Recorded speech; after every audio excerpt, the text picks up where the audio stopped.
Okay, Pinky. Going live. Okay, Pinky, let's kick this into gear. Welcome to the Out There channel, live stream 254 with Robert. We had a few little niggles there on startup. Hopefully we sorted them. There's always something, isn't there? They changed the code on our video chat.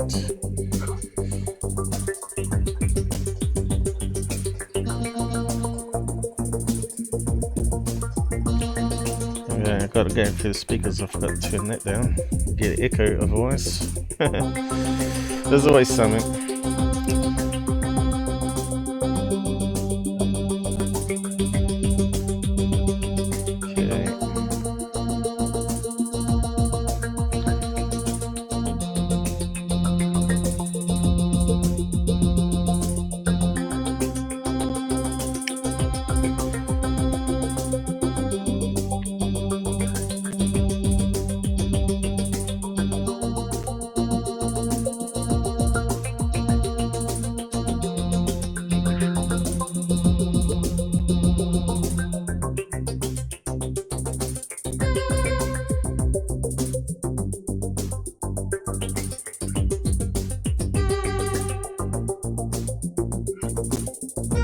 Still getting the picture alright.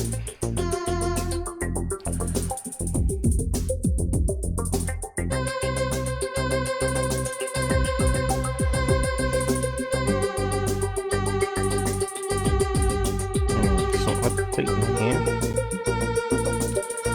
Alright, now it's catching up. Something crazy going on. Hello.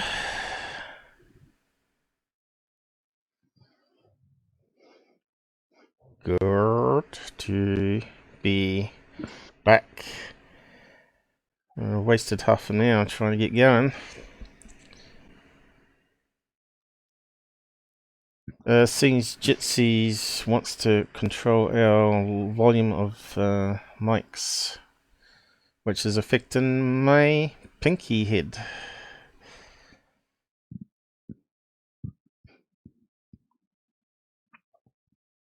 So yeah, the CPU's lagging a wee bit too, I think. I'll just check, see how it goes today. Okay, so I think we're up and running. Robert, what are we doing today? Yeah, sure. We've got a couple of cases here. Well, McChord Air Force Base, alleged ET shoot down by kind of whistleblower, OSI whistleblower Robert Collins, and then moving on to the Copley Woods encounter, which is an abduction case. That was 1983, and the Newfoundland UFO mid-air encounter in 1951. So we're going from either to either, not in chronological order, but it's good. It's all good. But, make sure the sound's good there, Susan, for us. Let us know. Okay, Charles is in. So we got a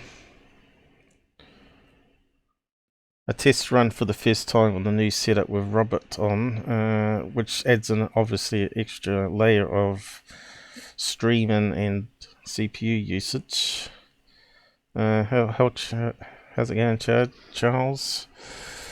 I'll just type up the welcome message here.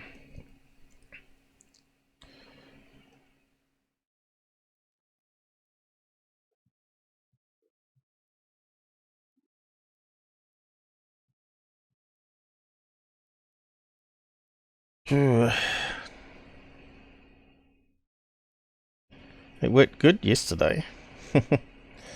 With the old I don't know why you stuff. bother with that welcome message, Paul. Sorry? Why'd you put that welcome message out there? Just say it. Because it puts it into the chat window, and so it keeps it connected to the episode title. So today is on shootouts, and wood encounter Oh, cases. yeah. The Blackwoods, it's an abduction event, basically. Right. So you don't. That doesn't make any damn sense. Doesn't matter. Well, I thought it was in the woods. Isn't Yes. it in the woods? Well, we'll get to the case when we get to it, yeah. Well, that's what I'm saying. I think it was in the woods. But that's all right. So we got a link there, have we? Yeah, well, before we actually start on that, we obviously had some news in midweek, didn't we, on the 28th of last month. The Pentagon released 3 UFO videos. Mm-hmm. The same videos that have been in the public domain since December 2017, Right. which was released by the TPSA. Now everyone's screaming disclosure. So yeah. Okay, so what's the fuss about then? Well, I don't know. Actually, there's actually something to this, because this came from Suzanne Goff, the Pentagon spokeswoman, and that's the first time the Pentagon have actually admitted anything related to UFOs. Now, it's also significant that they've had to do a U-turn on this, because they previously denied that the videos had anything to do with them. Right. So sure, now people are getting excited. Is this the beginning of disclosure? Well, to be honest, I don't think it is. I'd calm down a little bit if I was you, because I think the hand has been forced here. I mean, with TTSA bringing them out, and then the Navy saying, yes, they were ours, and yeah, we don't know what they are, and they're UFOs as far as we're concerned, because we don't know what they are. I don't think the Pentagon had any choice but to go with it in the end, and they were kind of like kicking and screaming into it. So, yeah, but will they admit to anything else? Well, they've already told us they're going to make another release in 2 or 3 weeks. On what on? That's ambiguous. That's a bit unclear. But at least it's good to keep up with the current information. So it is significant. It's the first time the Pentagon, and it's quite the timing is unusual, because it's in the middle of this C-19, and so it's going to kind of go under the radar a little bit, isn't it? So interesting times. So we'll see what happens in a couple of weeks or so. Yeah, okay. So on to the first case then, in the McChord Air Force Base incident back in 1972. Okay. Let me just leave you a link here, Paul. I was hoping they're going to release even better footage, but it still hasn't happened, has it? Well, the fact is that they've got, apparently, according to Louise Alexander, they've got at least 12 videos, and they are far more revealing than the ones we've seen to date. And I think this could be a piecemeal thing. Like Alexander himself said, disclosure will never happen in one bundle. You know, that'd be disastrous, really, wouldn't it? It's going to have to be something that happens piecemeal over a period of maybe several years. But maybe we're living through that period, and let's just hope that's the case. Yeah.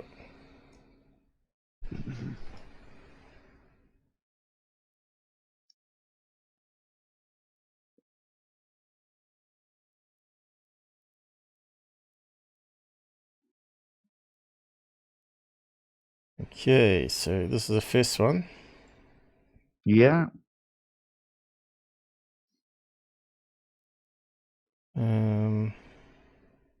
Just make sure the reader works. We're not even sure what's not going to work. Keeps changing. The 1972 McChord Air Force Base ET battle. So it's nothing to do with Phil Snyder this time? No, that was Phil Snyder. That incident was at Dulce Air Force Base, wasn't it? That was an underground the program they were working on. He was an engineer drilling down, and Phil Schneider was a controversial character, to say the least, wasn't he? No, I don't place much credence in what in Phil Snyder's story. This is more interesting. Yeah, hopefully it's more realistic. Let's kick it off. Yeah.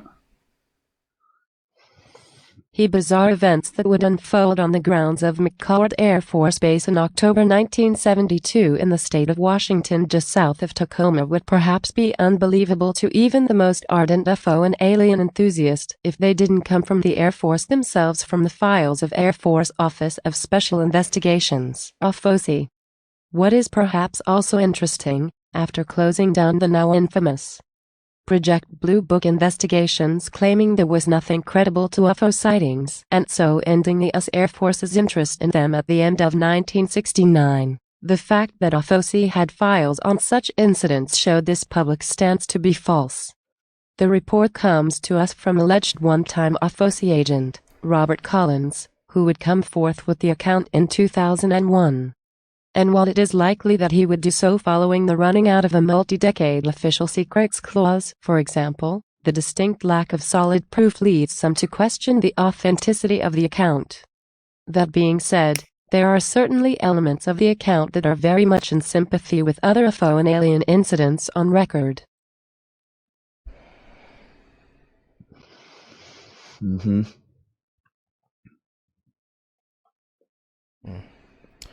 Didn't want to scroll down.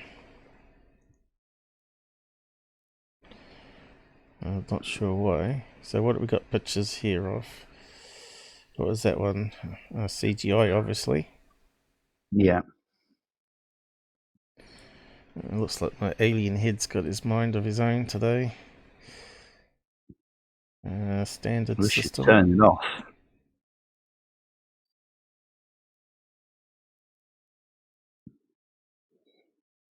You don't do too much, Paul. Jesus, man.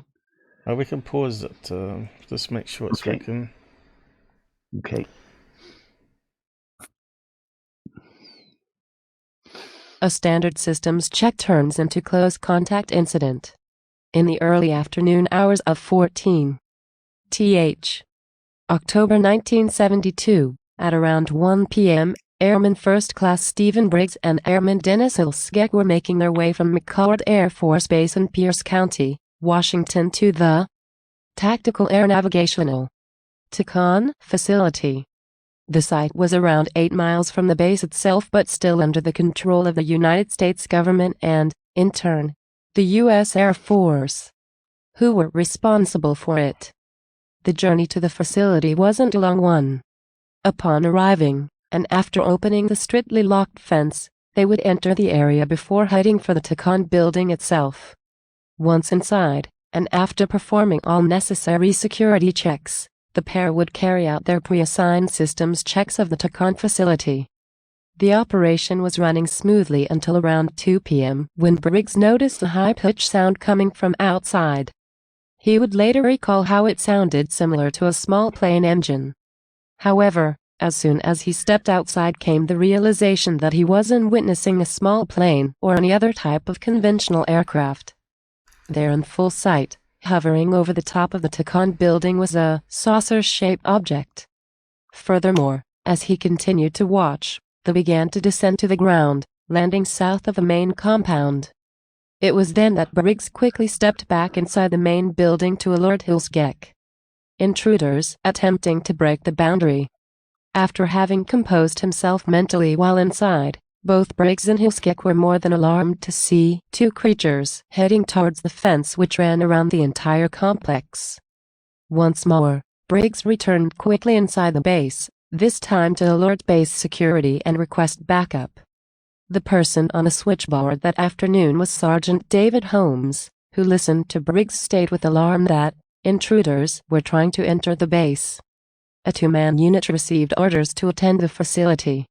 Sergeant Dwight Reid and Airman First Class Michael Tash would arrive 17 minutes later. The scene around the compound was one of confusion and concern. So that's all read. Do you want to keep on going? Yeah. Well, let's see if we carry.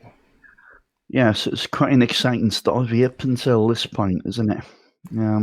Yeah, let's keep going. Let's see if it'll go.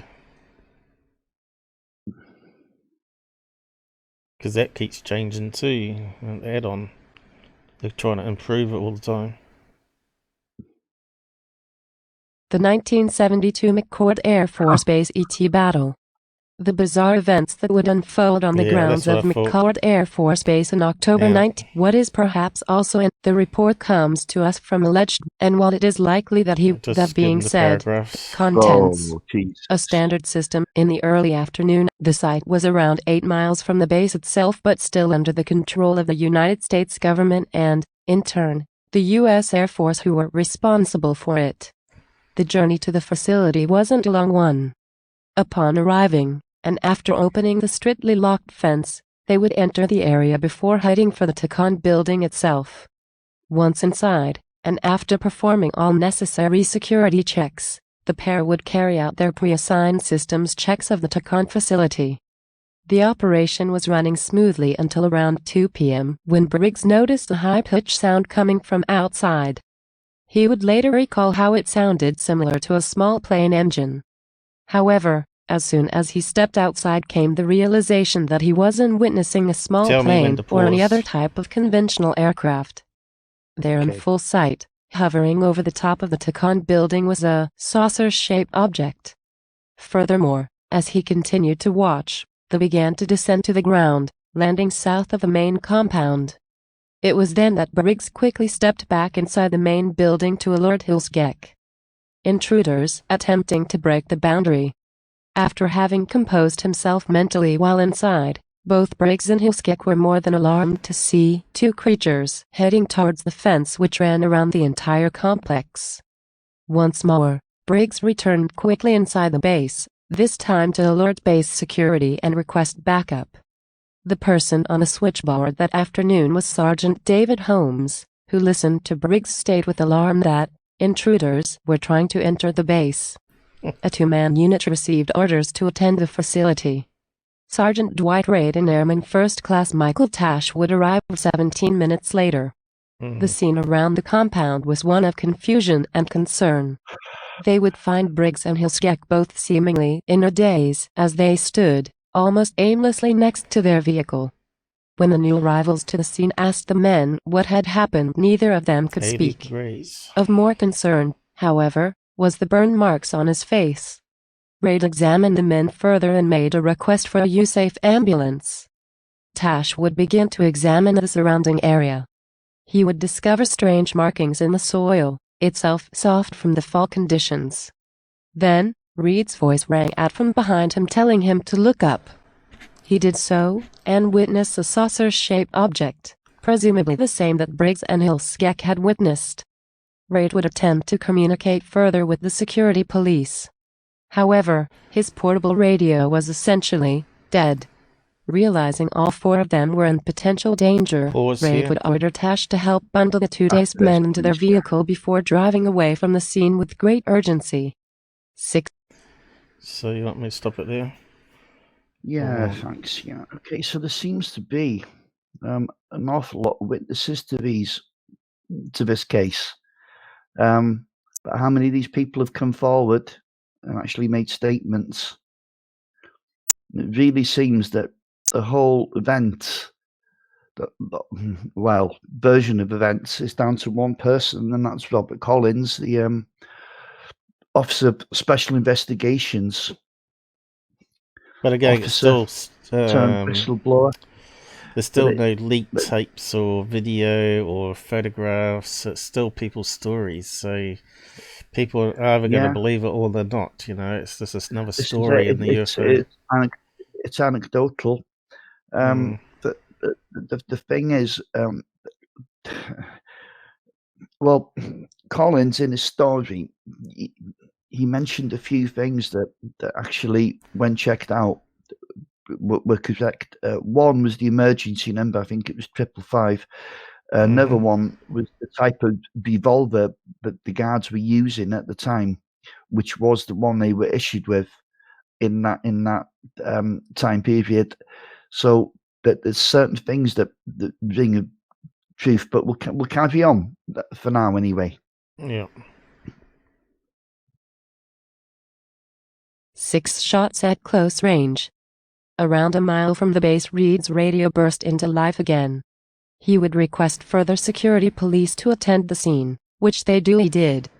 One of these additional security police officers was Sergeant Darren Alexander, along with Champ, his military dog, who would immediately head towards the Tacon compound to conduct a search. When they were around 400 yards from the base, however, Champ would begin to bark loudly. When Alexander looked up, he witnessed 2 creatures near one of the remote power stations around the complex. Unsure whether they would understand or not, Alexander called out for the strange figures to freeze and raise their hands. Instead of doing so, though, they would begin walking towards him. He saw a strange device in one of the creature's hands. Fearing it was a weapon, he pressed down hard on the trigger of his revolver, firing 6 shots. He was unsure whether he had hit either of them or not. He returned to his vehicle to radio a report of the shots and to request further backup. Security alert teams were swooping on the base within minutes. They would, with complete precision, search the base and the grounds. It was as they were conducting the operation when they suddenly noticed the saucer on the ground itself. They would approach the craft cautiously, circling it slowly before reporting to their supervisor and awaiting further orders. A thorough investigation. Yep. Okay, what was that, Paul? You said that there would have been security cameras there. Of course there would. There would have been all around, yeah. Yeah. Because remember that paranormal 911 case I talked about? I think it was that show. Where it was at an Air Force base and they kept seeing this apparition of a woman passing through the security fences, through the boundaries. Yeah. And to them, she looked solid, and then she disappeared in front of them. And at least 6 men saw that happen, paranormal apparition. And also she was on the camera, although that footage has been obviously sealed away, right? So, so why not aliens? Because paranormal and aliens seem to be some sort of connection there, the dimension thing where that pops into our existence. Yeah, I'm not entirely convinced of that. I think what could be happening is multiple phenomena, which makes for a very confusing state of affairs. But what is your actual point with the security cameras? I mean, you don't expect that to be evidence. Available to the general public, do you? if it's military footage, you don't think you're going to show that? It should be part of FOIA. Should be part of FOIA request, though. It should say, what's the footage for that particular night? Those kinds of things are exempt. Not a chance. Not happening. You're not going to see nothing like that. No, because you're showing pictures of an internal base, aren't you? Yep. Yeah. That's totally that is a national security hazard. Yeah. No way that's not happening. That's asking.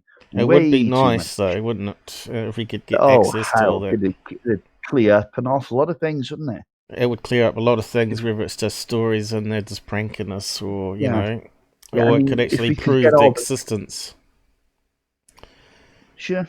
I mean, if you could get access to all the gun camera footage down the decades of UFOs, that would clear up an awful lot. It exists. There's no question of that. Yeah. There's plenty of people have said they've seen, this stuff internally, but it's never going to see the light of day. I don't know. Maybe it will one day. I'm not sure, but the walls of Jericho will have to fall before that happens, to be honest.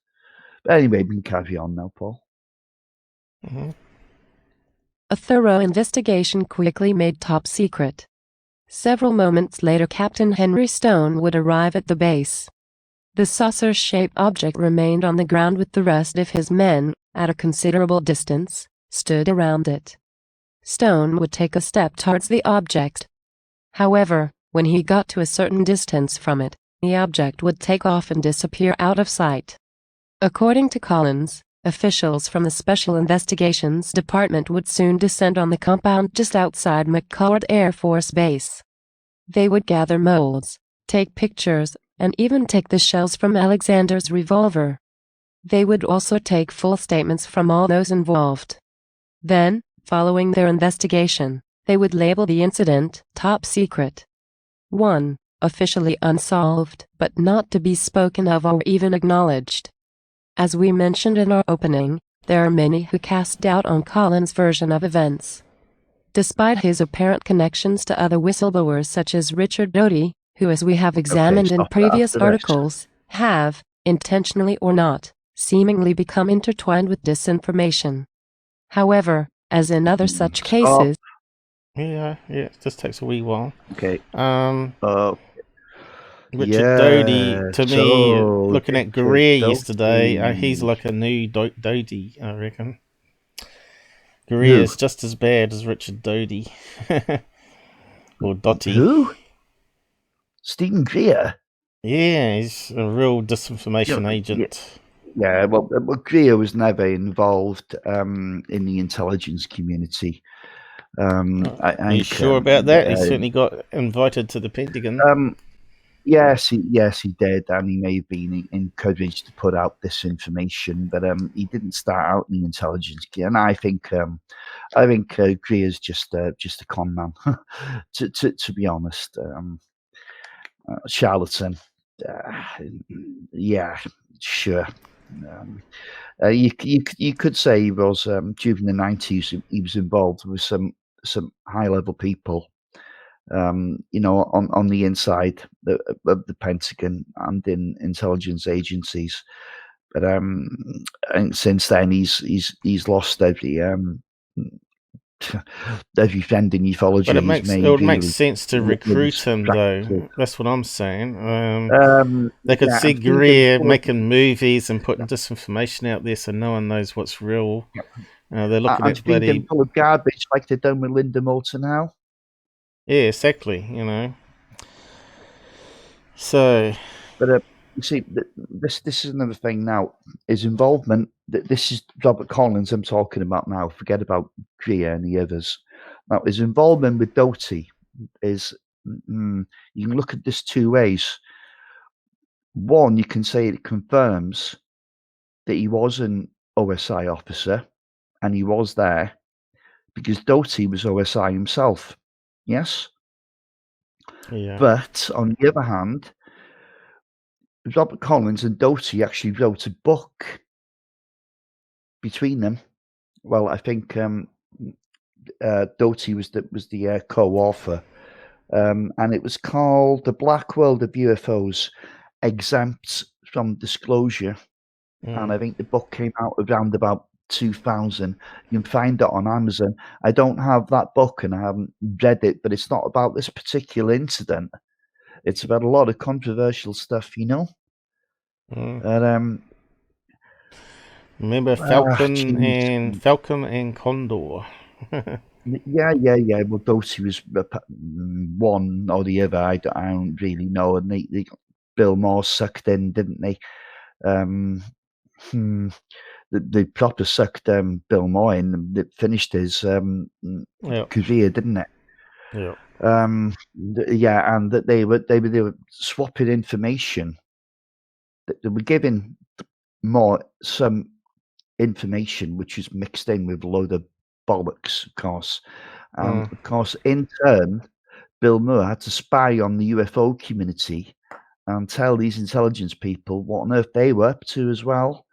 So it was like a two-way thing. But I think Moore was being, fed up a load of rubbish, and what he was giving back was maybe more credible than what he was getting. So it was, I don't know. It's smoke and mirrors, and it's very difficult to make anything out of it now.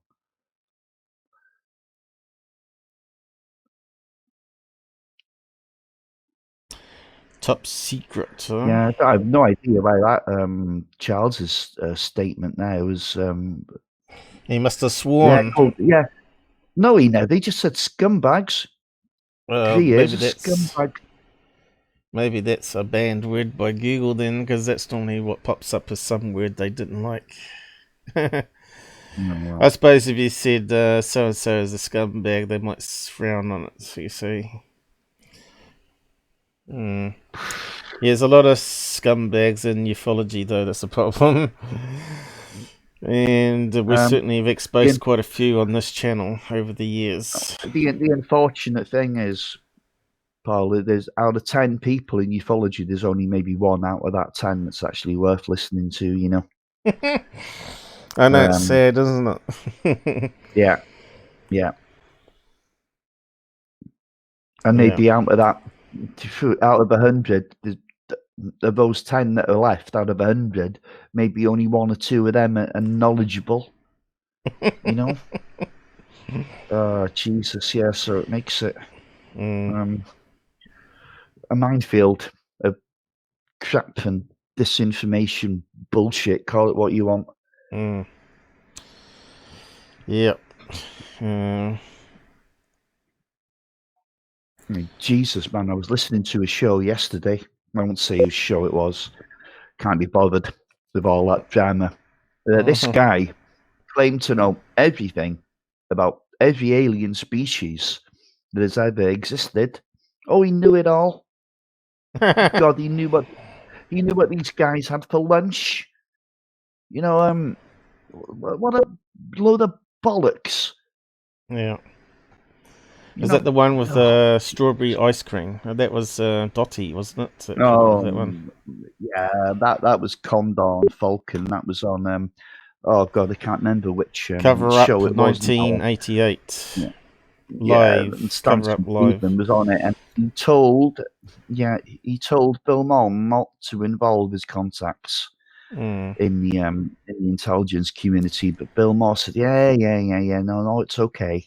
Yeah, they'll be fine. They'll add credence to the story, and you know, but they came out with the that 1980 incident, the Cash Landrum incident, and they turned around and they said, yeah, well, that was a reverse engineered craft that we were flying, and blah blah blah blah blah, and the aliens liked strawberry ice cream and Tibetan music. And they made Stanton and Bill Maher look like the biggest pair of wallies on the planet. Yep. They were just waiting to do that. Hello, that was the whole Countryman. intention in the first place. Yep. Who we got down the side? Countryman, how's it going? Charles, Shelley. We'll just do a check. Why is that not scrolling up? This side chat is lagging. Who else we got? Is that all we got on the side chat? This is the regulars. Well. Hello, Countryman. More people are going to join us eventually, you know. We got some good stories here today, and Robert's going to talk about them if you're new to the channel. Susan is our mod in the side chat, and she'll post links where you can join our after show hi, Shelley, group. well. Yep, hi Shelley, and the after show group is where you can post your own stories and stuff, and we can maybe arrange for you to come on and talk about it. We're willing to always listen. Whether we believe it at the end of the day is another thing. Depends, you know. So we have people come on, tell the story, but we never see them again, you see. So we're not sure what's that about. It's hard to know if you're being pranked, because I know that horrible channel called Third Phase of the Moon used to do radio shows, and they used to get pranked a bit, didn't they? So you always got to keep that in mind. And of course MUFON gets a lot of pranks nowadays as well, so even if it's on MUFON doesn't mean it's actually legit. So we always got to be skeptical in this field, unfortunately, because there's so many people out there trying to shill us, and disinformation, as Robert's been talking about. Well, see, the thing is with MUFON now, even if one of their investigators comes across a case and it's quite obviously Planet Venus, or it's quite obviously Elon Musk and the satellites, they still insist on documenting that case because they want the case numbers there, you see. Yeah. Now, that's not a good thing. That case should, if it's obviously something prosaic, mundane, even, they should just leave that case out of the files. It shouldn't be there. because then when you're looking for the good cases, you're sifting something. You're trying to find the needle in a haystack, then, aren't you, to find the interesting ones? So I really don't know why MUFON do that. I think they have their own need to have their own quota of cases per month, if you like. And so rather than dismiss the mundane ones, they just throw them in as well, because for some reason they've got to have that number of new cases. Maybe that's for the benefit of their membership or whatever, I don't know, but it's not good in my opinion. No, there's got to be a better way in doing all this. And we need a lot of PhDs. We need real scientists involved. A bit like that Skinwalker Ranch program. That's sort of heading in the right direction as far as I'm concerned. But you need more people. Just having a scientist in there that doesn't only think about video analysis and being caught out on the usual balloons in the sky is just not good for ufology as well. It's just going to make a laughing stock. So what do you do about it? The whole thing here, Pop, MUFON has ample amounts of PhDs on the board. Now, whether they use them or not is another thing, isn't it? Yeah. It doesn't appear that they are. They don't go for the most scientific approach, do they? Let's face it. Well, they're meant to have a said star this team, over again, and I'll say it again. They have no competition. None at all. Yeah. There's other people collecting data, but nobody else in the states I'm talking about now is actively going out and researching the cases. Feet on the ground people like Earl, LJ, for example. No other organisation doing that. Yeah. So the whole time they can get away with this shoddy workmanship, they're going to, aren't they? Yeah. There's nobody else competing with them. Yeah. And it's not good that anyway, Jan's over about MUFON. Well, it's not good that Jan Hassan, or whatever his name is on Dr. Greer's latest movie, and he's in the credits. So obviously, some cash flow's happening there. That's but it's still bad. In my opinion. It's the disgrace for MUFON in my book. But Earl swears by the guy. He loves the guy. He says he's easy to work with and all that. And he might be a nice guy. A lot of people are nice people. Doesn't mean say they're always honest people. Yeah. That's really true. Well, that's like Tyler, isn't it? Security. Most people are nice when they're taking the money off you. Yeah, but I suppose it's that thing where you need money to run, you need to live, and all that sort of stuff. That is not a problem. It's when they're milking in the money that's the problem, and then sort of not putting it back into the system, like buying everybody new cameras. MUFON sort of backwards. They should have a key number of people that make it to the top, and they're sort of paid, and like scientists, they're all paid, and they get their own. They get these high spec cameras paid for them, and meters and EMF meters and all that. But at the moment, they have to buy their own kits, and pay monthly subs to the community, and that's kind of backwards in a way. The only way they could do it is if they could do a proper series where they actually, like UFO hunters were doing, actually go and film some of the cases and put it on TV and bring in the big bucks that way, and fund it and put it back into the business like a non-profit organisation using the TV. And there's new out-of-the-box thinking, right? I know they tried to do that by organising it, and then they found that a lot of the cases were boring, The TV producers weren't interested in it because it's not sensational enough like a Tyler. They've been watching too much of Tyler's channel, obviously, where MUFON won't put up bloody... sorry, not meant to swear. Put up flares, flares out to sea like Dr. Greer, and they wouldn't put up with that sort of rubbish, and say, oh, look, they're responding to us, and you got Dr. Greer saying, look at that, come on.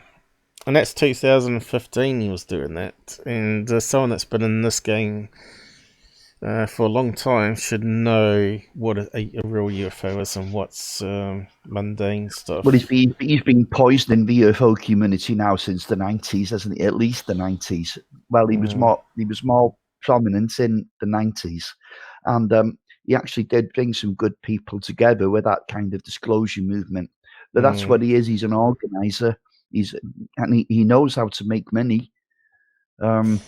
Yeah, but a lot of people believe in the C5 though. A lot of people believe in the C5 because they try it out and then suddenly they see a UFO and they think, oh look, it works. But it may be just it was going to happen anyway, you know. But they just see that as a connection. And, oh, let's try that again. But if you can do that on call and bring up UFOs, then there might be something in it. But I've never seen that happen. Because there's no scientific proof there, you know. How your brain would be traveling that large distance, you know, at the moment you have to put sensors on your head even to amplify it, right? For those gain controllers and stuff. So I just don't believe it. So I'm not too sure why so many do. There's nothing wrong with meditating. I suppose it's good for your health and all that, but to believe it's actually talking to aliens and stuff, you know. I swear a lot of the stunts done at his parties, someone's faking it all, you know, hook up a drone, have a weighted balloon and just fly it across the group. Oh, look, there's a light beam, you know. So, yeah, it's just not good. Yeah, meditation, sure, okay, but people are using LSD and, you know, other things to try and contact these guys. Out of body stuff, you mean? Yeah. Well, those depression tanks, you know, are not such a bad idea. Astral projection, you know, all this kind of stuff, like, you know. These people call themselves euphonauts. I don't know. It seems highly dangerous because even like a seasoned user of LSD doesn't know where his next trip is actually going to lead. It could lead to somewhere. It's extremely scary and can leave a mental scar. And they say you've only got to take LSD, you know, once, and you can get flashbacks years later from something that you know. So I don't think that's a very good way to go to contact aliens myself. And I also don't believe these guys appear on demand like that either. But anyway, if you want to roll on a little bit with that story, Paul, I need to go to the toilet. Did you take a perk? We'll lose what kind of perk are we talking about? Hey? Shelley's asking if I took a perk. I'm not sure what she means. A peek, she means. A peek at what? You lost me. Did you take a peek? At what? Yeah, that's what I mean. I don't understand the question. Did I go to the toilet? No, Robert's going to the toilet. I've listed several website databases for reporting UFO cases on our Discord lobby room verification. That's what she means. No, I haven't seen it either. No, I don't go on Discord much. Anyway, I'll just pop to the toilet. Mute this damn thing. Yeah. Robert's a Facebook guy. So, yeah. So, Jitsy's mucking around the mic levels. Damn thing. And there doesn't seem to be any option to turn it off. So my alien head is... The mic's going way up and it's picking up the sound of the laptop now. We knew there would be something pop up, you know.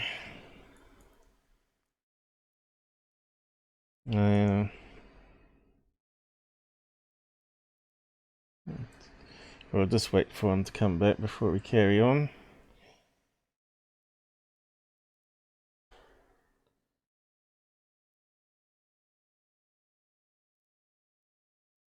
Are you there, Robert? Are we back? Looks like Minicam crashed on us there.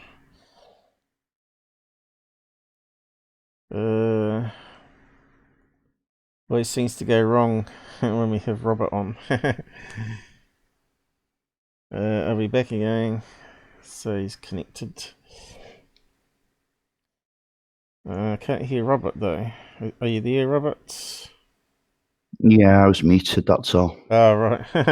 You had me worried there. We dropped off there on Minicamp off the web. I saw the spinning doll there, so I had to figure out what happened. Yeah, all the viewers are gone as well. Oh, no, they'll come back. Glitch. They're probably there, just hasn't recounted them, that's all. Once you restart up. Mm-hmm. Is the sound still okay, guys? Just let us know. There might be Men in Black again, or the Woman in Black. Those women in black are out to get us. So we carry on here, Robert? Yeah, please. I thought you were going to. Don't know what happened. We had a little glitch happen in the Matrix. However, as in other such cases, some of the smaller, seemingly trivial details would appear to be of importance in weighing up the credibility of the case. For example, radios mentioned in the report were claimed to be HT-220, which were most definitely produced just prior to the incident in 1969, meaning they were very likely to be used by the United States military. Furthermore, the revolver used by Sergeant Alexander was an SW Model 1538 revolver is also a detail that would check out with what the U.S. military would have issued at the time. Skepticism and controlled psyches. What should we make of the apparent battle with alien creatures at the compound near McChord Air Force Base? The skepticism of some aside, many details of the account ring true with others. Not least the apparently intense interest these creatures, whoever or whatever they might be, seemingly have in the military installations around the United States. And indeed, other similar military facilities around the world. Collins has also appeared on the well-known and largely respected show Coast to Coast, where he is described as serving in the fields of avionics, ground communication, engineering physics, and intelligence. Furthermore, the account like was a a badge of legend honor. of those who would find themselves based at McChord Air Force Base, even as far back as the late 1982 and early 1990. Certainly before Collins went public with his account at the start of the 21st century. As we know, many legends, even urban legends of the modern age, appear to have some grounding in truth. Might this also be the case with the apparent battle near McChord Air Force Base? On the one hand, the account checks out with so many others, as we have examined above. And, given that the United States government has a long history of being economical with the truth concerning such matters. On the other, understandably, the lack of solid evidence or proof leads many to question the authenticity of such accounts. That, however, is one of the ways, if we believe the conspiracies surrounding the UFO and alien question, how such dark and mysterious government departments keep the collective psyche doubting the authenticity of such accounts, as well as the entire circumstances surrounding such incidents involving UFO sightings. Check out the video below, which features Nick Pope discussing UFOs and the US Navy's recent statements regarding the subject. Disclaimer. Okay. The stories, accounts. Done. Got to the end of it anyway. Yeah, so, yeah, actually that interview with Nick Pope has absolutely got nothing to do with this incident whatsoever because I listened to it. Right. It's just him basically talking about governments and secrecy and, well, coming from Nick Pope, the MOD guy, yeah, I'm not really sure how much you can put any faith in what he tells you either. No. There's everything that guy, any article he writes and any book he authors, and there's been plenty of them, they all have to go through the MOD first for vetting. Yeah, before they're released. So if they want to take a chapter out or make him or tell him to change this and that, then he has no choice but to do it, and he admits that himself. So who's actually speaking? You know, is it Nick or is it the MOD? Well, you make your mind up. But he's not someone I mean, he may well know a lot, you know, and he may well share it with his own people. his own trusted little group, you know. But when he makes public statements, and he's made some strange ones down the years, contradictory ones. When you look at his books, some of the things that he said in his books, and then he completely contradicted them publicly. You know, he was caught out with his Project Condime, wasn't it? That was running parallel to the program that he was working on, which was Air Force 2B, that little group in the Ministry of Defence, that project he was working on, which was a micro organisation, really. It only consisted of him, one secretary, and they weren't going out in the field and investigating. They were just making phone calls and analysing a few photos. It was nothing. But he said there was no other UFO project actually happening at the time. But there was. Condime was going on either behind his back, or he knew it was going on, and he just lied about its existence until he released all those files in the 90s. So no, I don't think you can trust Nick Pope too much, to be honest. Yeah, anyway, moving on to the rest of this case now. I thought it happened in 1972. Only Blue Book had finished in 1969, hadn't it? But I thought NICAP would have covered it. And yeah, they did. So, is this NICAP? Yes, it is, yeah. Okay, I'll leave that link for you now. Yeah.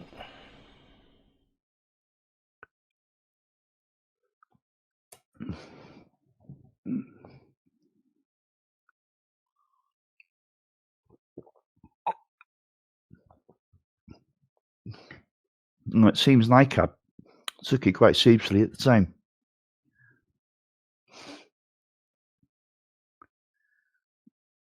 Hello, Paul. You still there? Yep. Just got a little technical problem here looking at. There's always something going on. Is it still streaming? The chat seems to work when we drop off regardless, so at least gives us something. Is that normal? It looks a fairly big font here. McChord Air Force Base, Washington. So this is the next topic, is it? No. It's obviously, Paul. This is the same incident. Yeah. Right. I'm just looking at it now from NICAP's perspective. Right. I thought you were keeping up with the case. Yeah, I'm keeping up with all the problems going on here. But yeah. So we're over this side of America at the moment, Washington, up above Oregon. And the next case is down in Indiana. Right, so I had actually put it on the map. So, you want us just to read out this one? Yeah, start from the actual. This is the files of. Right. There we go. Looks like a lot of reading on this one. No, there's not a lot, Paul. Okay.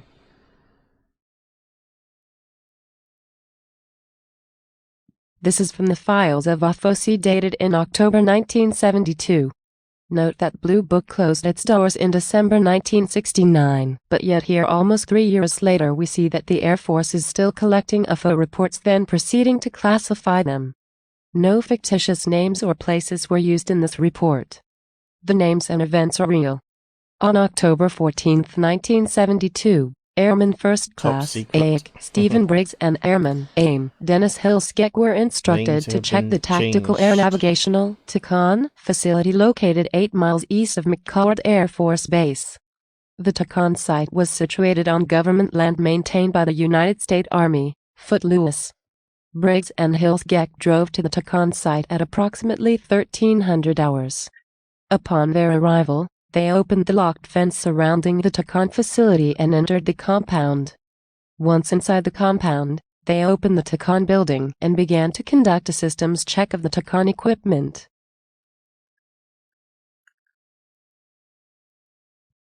Okay. Carry on. Yeah, sure, but it's you see, we're going back over the same case again, really. Now, this is the one thing that bugs me about this. What? Has nobody made? There's so many names here, Form. and that's the most Let's go the back most to the important top. point. Oh, right.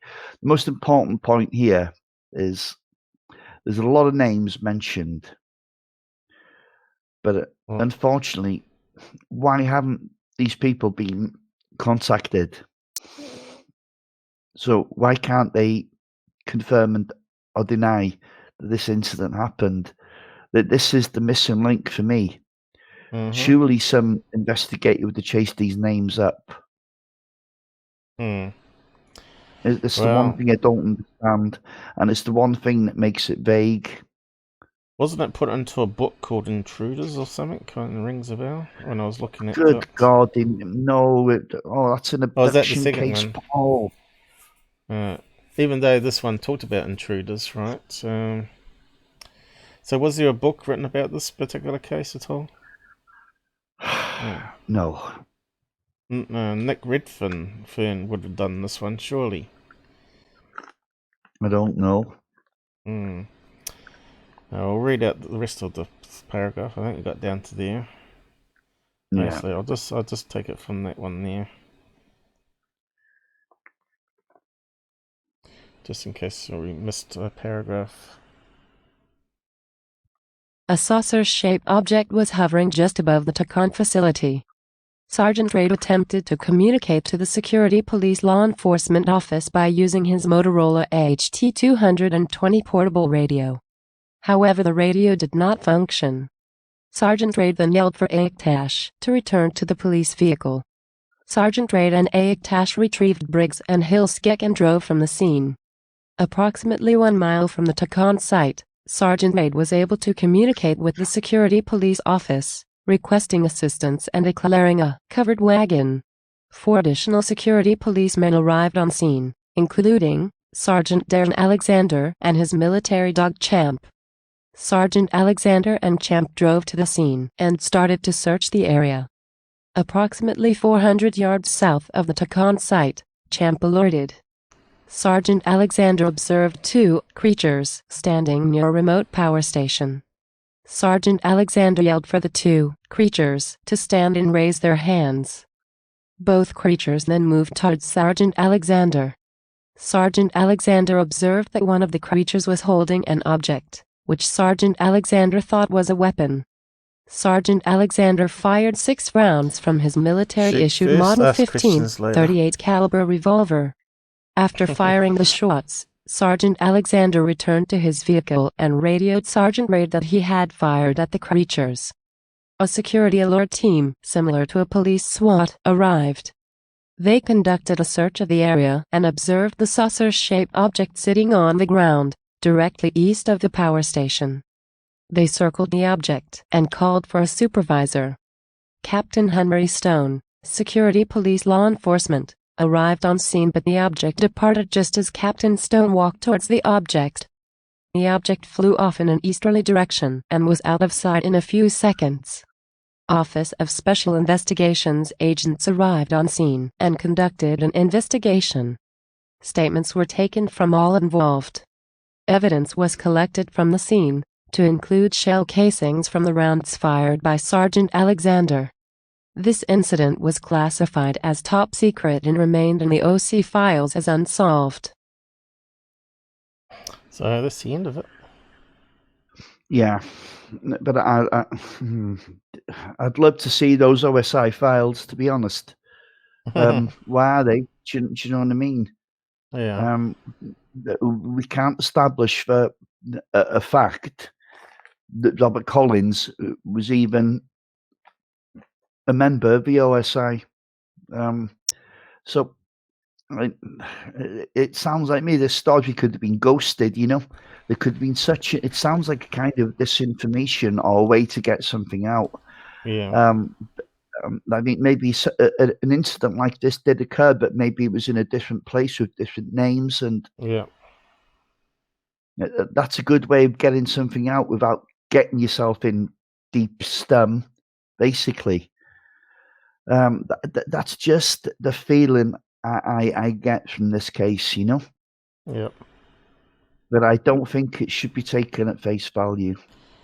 Have you got any images or pictures of these people that they're talking about in these articles? Haven't seen any actual pictures of the people making the claims. Like Shelley's saying, like, once it's classified as top secret, it'll never get out. Well, that's not. Yeah, you are correct, but it's not entirely correct, Suzanne, because if you go onto the NSA website, and honestly, God, now just go to the search box and type in UFO, you'll find a whole bunch of top secret codename files that have been, well, heavily redacted, and you kind of read in like about 10 words on each page. The rest is all blacked out. So no, they have released all the top secret files, but what you can see of them, they might as well have not released them. So you are right, Suzanne. Or you could try searching on other keywords, because obviously it's a good way to hide stuff. So I mean, you can do it right now if you want. You can go to the NSA website and just type in UFO and see what comes up. What if you type in UFO with dots in between, because that's technically how you spell it, really. Does it give any other searches up, or have they got its like keyword index, so UFO without the dots? You can go onto the CIA or the FBI websites as well and do the same thing. Just search for UFO. And yes, of course, Paul, try different ways of searching to bring it up. But once something's been declassified, even though it's heavily redacted, you'll still find it without too much hassle, Yeah. But the NSA had absolutely tons of files, but it took 2 court cases to get them to come clean, and that they still never released all the files. They still withheld most of them. That was I think Corse took them to court. Right. Corse was Citizens Against UFO Secrecy, which was prominent in the 70s and the 80s. But they seemed to die a death after that. But they won a legal battle against the CIA, and they got them to release, I think it was 900 pages of documents. And then they had this really classic two court cases, I think it was, with the NSA. And the NSA actually made the judge take an oath. They actually gave them a clearance. What they were saying to the judge was all on the side of Corse at first. But then the NSA said, "Listen, you cannot, we can't release this stuff." And he says, "Well, why not?" And they said, "Okay, Phil, we can show you why. We have to give you a high level clearance." And don't think I'm talking crap here. This is easily found on the internet. So they did, and he read the stuff, and he changed his mind completely and said, "Okay, no way, this can't come out." No. So he ruled in favor of the NSA, but eventually they did release some of the stuff. But Jesus, man, you can't see what's there. It's a joke. I mean, they claim they only phone numbers, names, and anything that's anything that's a danger to national security, but I don't think so. All you can see is a few words on each page. They don't actually black it out now. They actually white it out, apparently. And it was all down to Stanton Friedman because he kept making a fool of him. So they whited it out then instead. And you can actually see that in some of the later. Well, actually, NSA it would save a lot of ink as well, because if they're printing it out right, if it's all black, it's going to be a lot of ink. Where if you make it white, it's going to be no ink. You see, Paul. You can't try and scrub the black off because it's Xeroxed. it's gone, it's burnt out. Do you know what I mean? I don't know whatever technique they use, whether Yeah, I it's kind of saving money or remember not. Stanton was holding up a page and only had 3 words on the whole page that was Yeah. not censored. I kind of remember that. That was kind of funny. They used to do it all the time, you know. Yeah. What they scared of, though? The Russians finding out, or what? Or the people finding out? That's the whole question. Well, it'd be interesting to see if in the future, if we ever find out in our lifespan, you know, whether the truth is going to come out or not. I can't Charles just see. saying there. Yeah. What's Yeah, Charles say? saying there. He did not hit them. You know, I mean, he's talking about the guys now that were shooting at the aliens. Yeah, surely they would have at least. But you know, we just don't know what we're dealing with. Do we? I'm not really sure. You know, I've heard. I mean, that case that happened close to me, where someone came round the corner, and there was this alien in a silver suit, big thick waistband. They tried to brake, realised it was too late, braced for impact, and they went basically straight through it, slammed the brakes on, put the head out the window to look back, and it was there, staring at them. Then there was a flash of light, and it disappeared. Yeah. So, you know, it almost sounds like a hologram, doesn't it? They don't have to be flesh and blood, Charles. You know, that's what I'm saying. It just could be some kind of advanced technology that we don't understand that could be, well, virtually in a way, you know, immune to bullets. Well, it's somebody just passes from. Just like they pass through walls, right? So the suits they wear may actually bring them in and out of our dimension, even. Who knows? But so who's to know that aliens are not all around us now? You know, they could be wearing these suits that make them pretty much invisible, right? They could be just studying us, and we could just simply walk through them and not even know they're there, right? So it's a bit like Star Trek in that sense, you know. Yeah, and maybe we should stop thinking like humans, because maybe they just think in a totally different way. You know, it could be like, you know, a goldfish looking out of his bowl, trying to comprehend, you know, human society and hierarchy. He hasn't got a chance, has he? And maybe that's what we are. We What's just that movie, we're The not Truman? capable of understanding. The Truman Show, wasn't it? With what's his name? Truman Show. Jim Carrey. That was actually not a bad movie, actually. But aliens might actually be, you know, we might actually be like TV stars and not know it. We might be just being filmed every day, and the aliens are all watching us like a Coronation Street or a soap opera, you know. Rolling around on the floor laughing. Yeah. Laughing at Rob talking about aliens. Yeah. You never know. It could be. Aliens have a sense of humour. Yeah. You certainly need a sense of humour to be in this field of study. No, I'm feeling quite angry tonight for some reason. I don't really know. I've just heard so much bullshit, I think.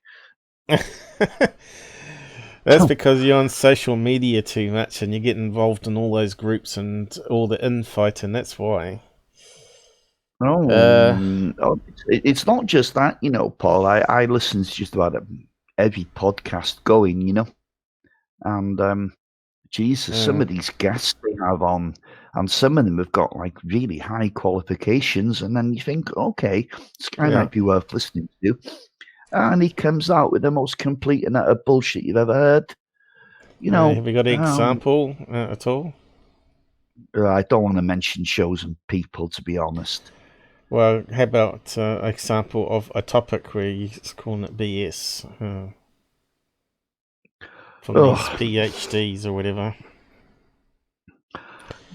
Yeah, I mean, there's several cases like that, isn't there? I mean, you know, everyone refers to Stephen Greer as Doctor, Stephen Greer. There's Dr. Smith. yeah, I mean, there was a guy on Dave Scott's show the other day. I'll think of his name in a minute now. It won't take me too long. Yeah. Let me think.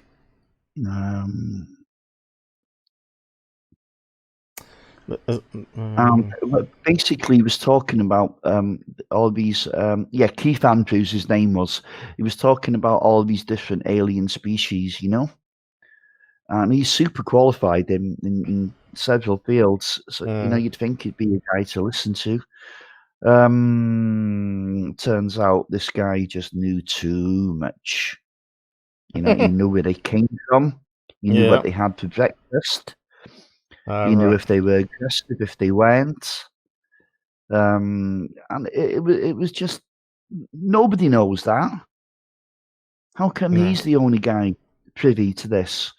But he's got a few qualifications to his name, which looks good on his book, doesn't it? Well, BS makes money, doesn't it? I think Gufon even did a thing on that guy, didn't he? It seems to ring a bell, that name. He did it after SOR, probably.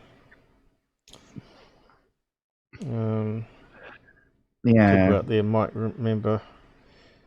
But yeah, don't pay much attention to those podcasts anymore. Well, the thing is, it's always worth keeping an eye on them because, you can't get, like Swords Radio, for example. Now, I'm fond of it, to be honest. I like Dave Scott, but he's got like maybe 6 different guests on in a week. Now, they can't all be good, can they? But you do get that odd one or two that are worth listening to and offer a little bit of insight, Yeah, it seems like they're always trying to produce material, though.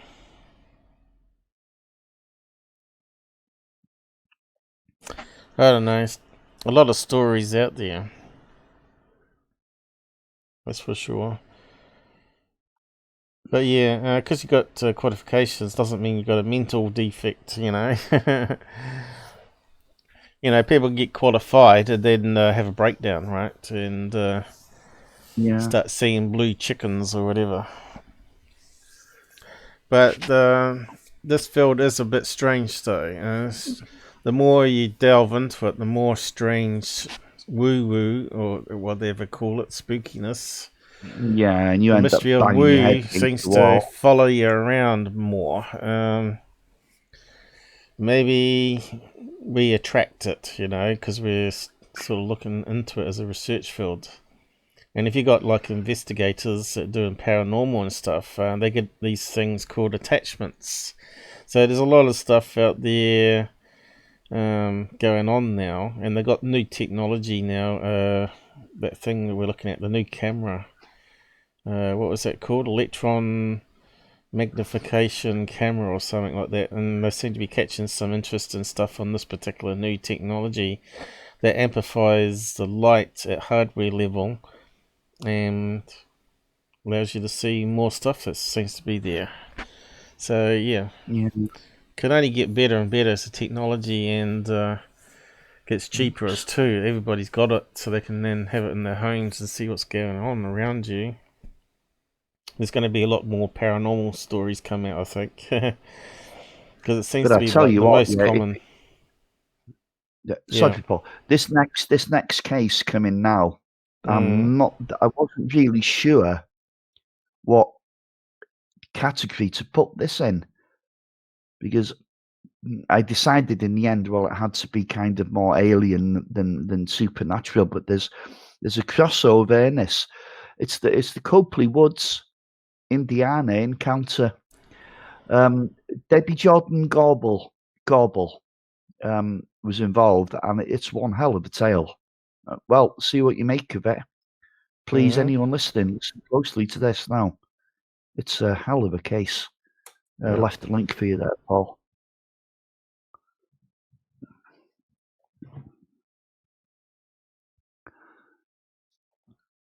I'm pretty sure I clicked it. Here we go. Side chat seems to be a bit slow at the moment. I'm almost want to close it down and reopen it actually.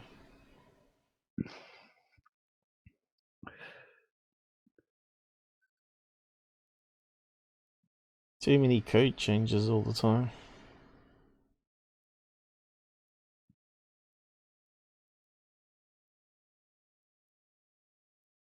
Copley Woods. I didn't actually find. That's actually the thumbnail one I use for pictures. Some strange object. Was that one on Project Blue Book Season 2? Is that the one with the bright light? I'm not sure if that was the same case or not. Well, Copley Woods was, Jesus, Paul, that was like 14 years after Blue Book had closed down.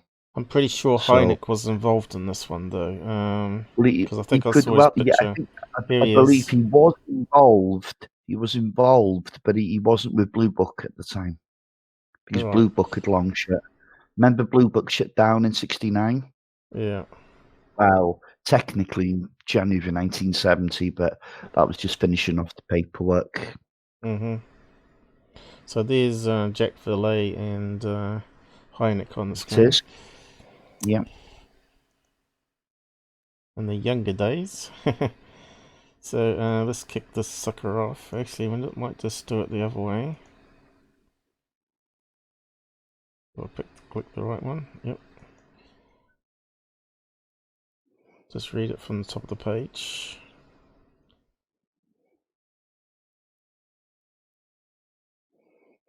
What's it doing? The Copley Woods, Indiana encounter, Debbie Jordan Cobble.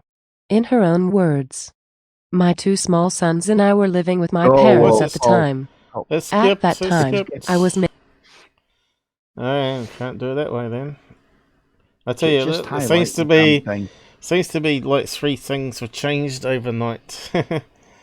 Yeah, well, remember now, this is her telling her own part with it. This is her telling her own story, okay? Yeah. We'll get it sorted out, don't panic. On June 30th, 1983, I found myself face to face with something that cannot be explained, even now. I have always felt as if a part of me died that day and a new me emerged from that garage. For those of you who are not familiar with me or my story, or for that matter, why I would even have a website to begin with, I will go over the events of that night one more time. So this is Debbie Jordan on the top there. Yeah. And there was a picture of her on that other page, I think. I was looking at. My two small sons and I were living with my parents at the time. At that time, I was making a little money cutting patterns for a neighbor who made and sold costumes. My dad was working second shift at a local automotive factory. Mom and the boys and I had just finished some takeout chicken for supper, and I was washing the grease off my hands before I left to go to the neighbor's house to cut some more patterns out. She lived 1 block over and 1 road behind us, so I wouldn't be far in case Mom needed help getting the boys to settle down. Okay.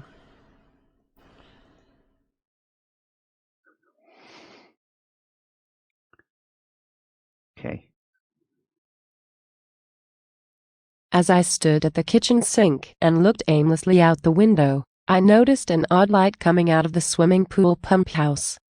First of all, I knew the door should be closed because I remembered wrestling with a rusty slide lock.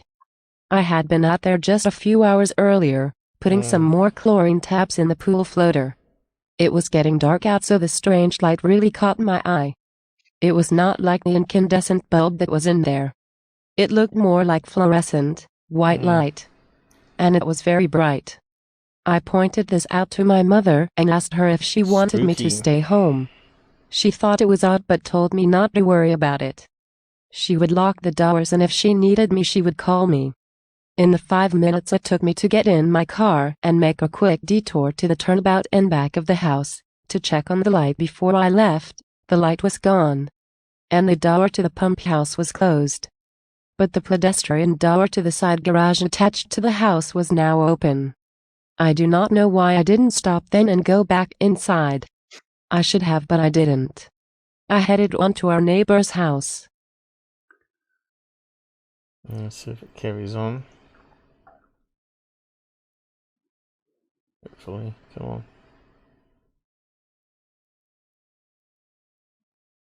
Or is it going to stuff up? It is. The cope. Yeah, also I'm going to select it the hard way. What is wrong with that thing?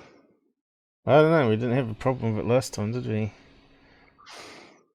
But anyway, I might just have to select it the hard way. You need to go to as right. I've lost it.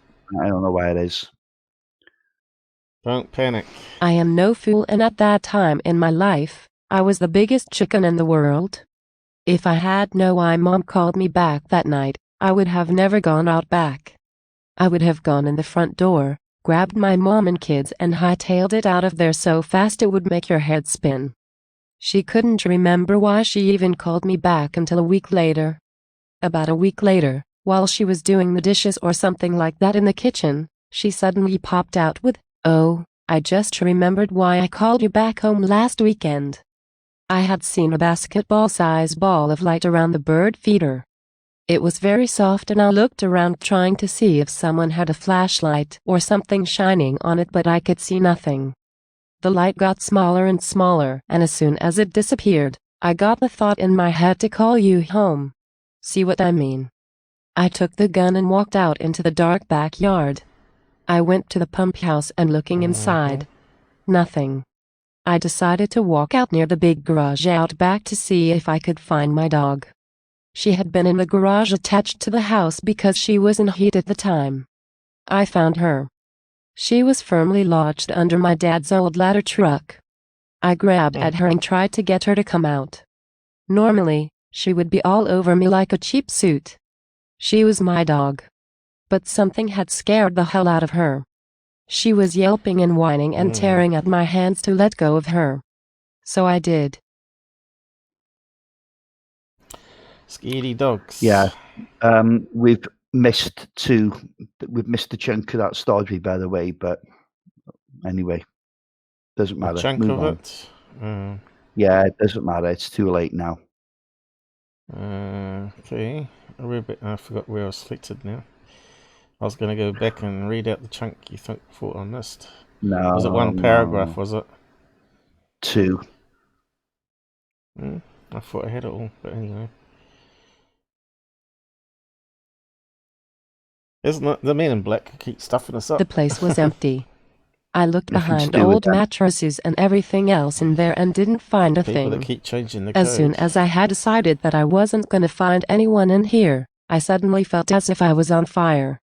All the skin on my body started burning. It felt like I was covered with acid. And I thought, I've got to get out of here right now. I turned to run out the pedestrian door, and that is when I was hit in the chest by something very bright and electrifying. I have never been hit by lightning. But if I could imagine what it would feel like, I would say it was like this. It felt as if I had first been punched by a huge, electric fist, right in the gut. The burning, electrical feeling slowly moved down my legs to my feet, up my arms to my fingertips and around my head. Then, I could feel every molecule of my body vibrating. I couldn't move. And I couldn't see because the flash was so bright. I know I could not have tolerated more than a few seconds of this, but I swear it felt as if this lasted for several minutes. I assume it couldn't have lasted more than a few seconds. I remember thinking, I'm dead. This is what it feels like to die. I was shaking and burning, and I felt like I was vibrating to my very core. The brightness wore off fast. Then, the vibrating and shaking subsided. But I still couldn't move. I was able to see bits and pieces. Very much like having been flashed in the eye by a camera flash. I had big blind spots in my vision, but I could see some shadow and some movement in the yard in front of my. I can now feel someone pulling on my right shoulder, as if to pull me down a bit. Then, I felt a stabbing, burning sensation in my right ear. and I could hear someone telling me it was unfortunate that I had to feel pain. Then, I was outside the pedestrian doorway, but I didn't know how I got there. I could see a soft, white ball of light directly in front of me. It was about the size of a basketball and is hovering about as high as I am tall. 3, 1, 2. The light slowly moved up and down, as if it were looking at me from head to foot. Then, it moved into the egg-shaped thing and disappeared. Just to the left of the light, I could see something about the size of the pool pump house. Maybe 8 to 10 feet tall and shaped like an egg. Not very big as far as UFOs go. And I could see 6 people in the yard in front of me. Robert's gone. So I must have keep on reading then.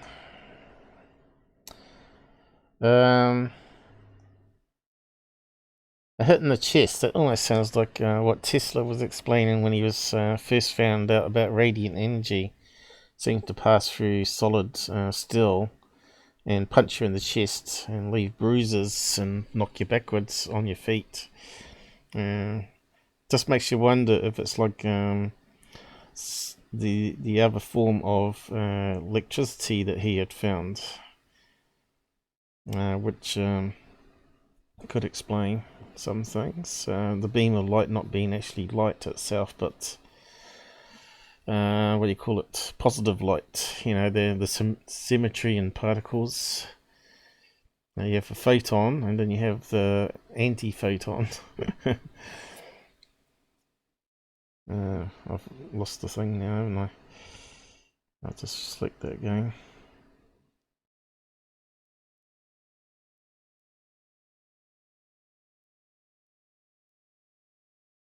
Come on. They are at various spots in the yard. At the same time, they all seem to line up and slide to the left, back to this egg-shaped thing in front of me. They were smaller than me. Shorter. I thought they looked like children. Bullet-shaped children. Bigger in the head and getting narrow at the feet. I couldn't see much detail, mostly just silhouettes. The rest of this event is still a blur after 20 years. The next thing I remember is hearing someone say, "It's over." I suddenly remembered my kids. I thought, my kids. Oh my God. And immediately I heard the voice say that my kids were okay. I heard my name being called and I was able to move, and I turned and began to walk up the lower porch steps, toward the back kitchen door. With each step I took, the memory of what had just transpired faded until by the time I reached my mom at the back door, I did not remember anything after I entered the garage. I said to my mom, "Everything's cool." And with that. Yeah. Yeah. So, oh Jesus, it's a hard-hitting story, isn't it? No, she seems quite a credible witness as well, especially if you hear on interview. Maybe we can play a little bit of that shortly. But I'd recommend everyone go back over this webpage and read the story yourself. Do your own little bit of research into the girl that was involved, etc. What's her name? Debbie Jordan Coble, wasn't it? Yeah. So now you've got these basketball size orbs kind of thing. Now, yeah, okay, let's just shout out ball lightning. Well, no, there's obviously an intelligence involved here, isn't there? I mean, ball lightning is the kind of thing that is only been like reproduced in a lab, really, and I think is a pretty crappy excuse. I mean, you can say, "Oh, that's too small for a UFO." Well, it doesn't mean it's occupied, does it? It could be some kind of a probe, something that they use to do their work for them. We just don't know. Yeah, looks like they're having some trouble with YouTube on their end. Looks alright, crystal clear here. I can't see why that would be stuffing up. Who's having trouble with YouTube? I'm not getting any error messages here. All I can say is it's your connection there, Susan, and your bit rate's changing. Because you're still on that Wi-Fi there, aren't you? So, is it raining? If it's raining, as you know from microwave, can interfere with the signal if it's a bad weather outside. Is anyone else getting blurry, fade in and out? Is it just Susan? Perhaps you can say down the side there if you're still around, Charles or Shelley. I know Shelley's on Wi-Fi. But yeah, my ads are limited again, which is normal, isn't it? You know, they turn it off when we do our live streams for some reason. So yeah, sorry Robert, I didn't mean to stop you in your tracks there again. No, that's okay. I know we got some problems happening today.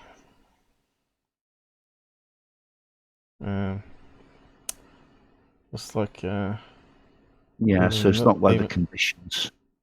No. Yeah, I don't know then. Someone got a lot of microwaves going off around your house, maybe.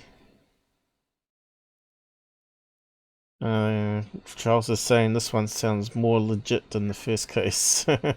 Yeah, well, the first case was always, because it's any kind of single witness case. Well,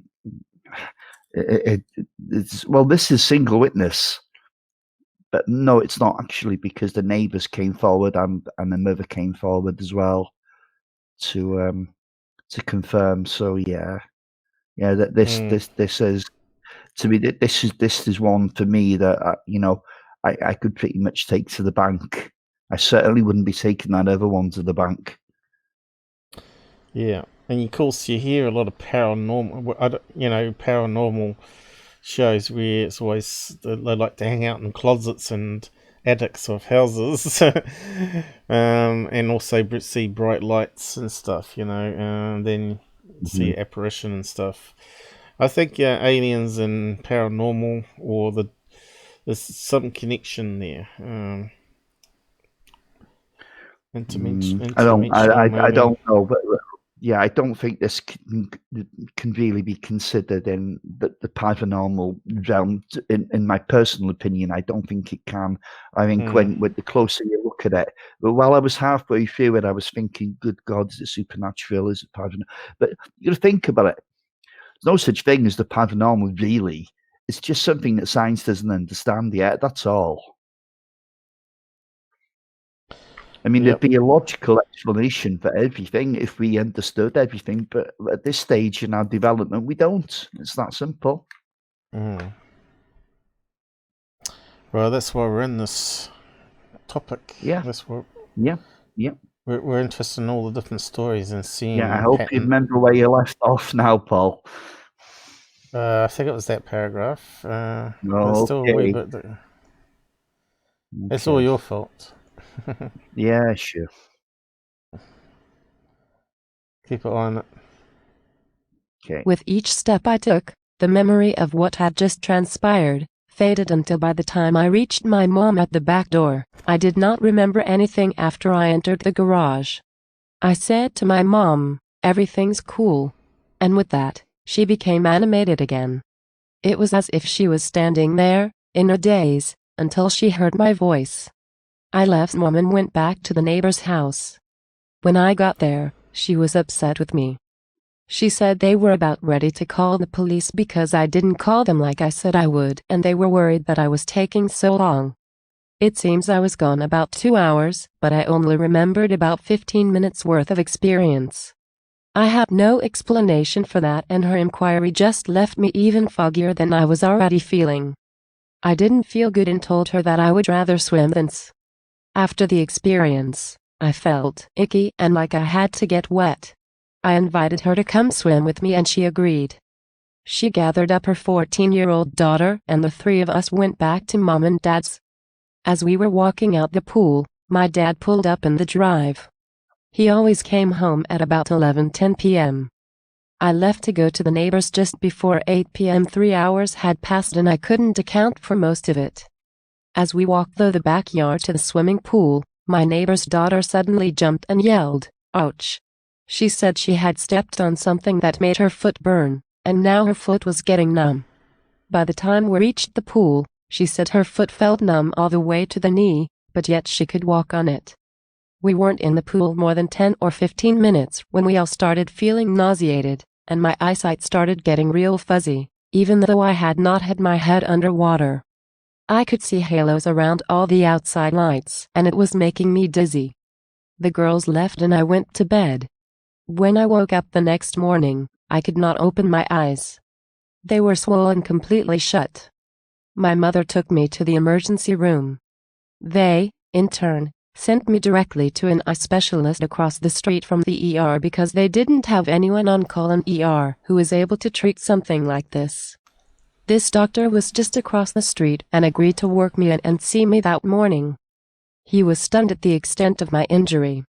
He kept asking me if I had looked into the arc of a welder's torch or the sun. I had not. I was given several tubes of cream and some drops to try to heal my eyes. Sounds like she got UV burning. Yeah. It's amazing there, though, that she lost the memory very quickly. Oh, at first she did. She lost the memory of the events. It would They be always good. seem to try and blank things out, don't they, to cover the tracks. It would be good if we could get these people to actually come on and actually tell the story in person rather than read it from a webpage. That would be even better. Yeah, well, I think she has made Debbie has made she's told the story a few times. She's not going to keep retelling it. It could be disturbing for every time she does, you know. Yeah, but it's a difficult thing to do to get these people on. But another good positive thing about this case is when she did remember, it wasn't regression. So don't trust hypnosis. That can induce all kinds of false, dodgy memories, depending, upon who's conducting it. Hypnosis as well. Was there any physical evidence to back up the claims, though? Yes, I believe so. There's doctors' reports, yeah. And also any 3 dots on the arm or anything like that? She said she had a sharp pain in the ear, so it sounds like almost like they stuck a probe into the ear. Sounds a bit dodgy. Yeah. She also had the missing fetus, but we'll get on to that. Right. Where did we get to? Yeah, Paul, don't do that. Is there any way you can leave a marker there when you stop? No, they don't offer that. Yeah, I was able to. Okay, the doctor was just across the street. Start from there. I think that's where it finished off. Yep. Oh, well, how much we got there? Oh, we'll just try that. Oh no, screwed up, didn't it? Let's try again.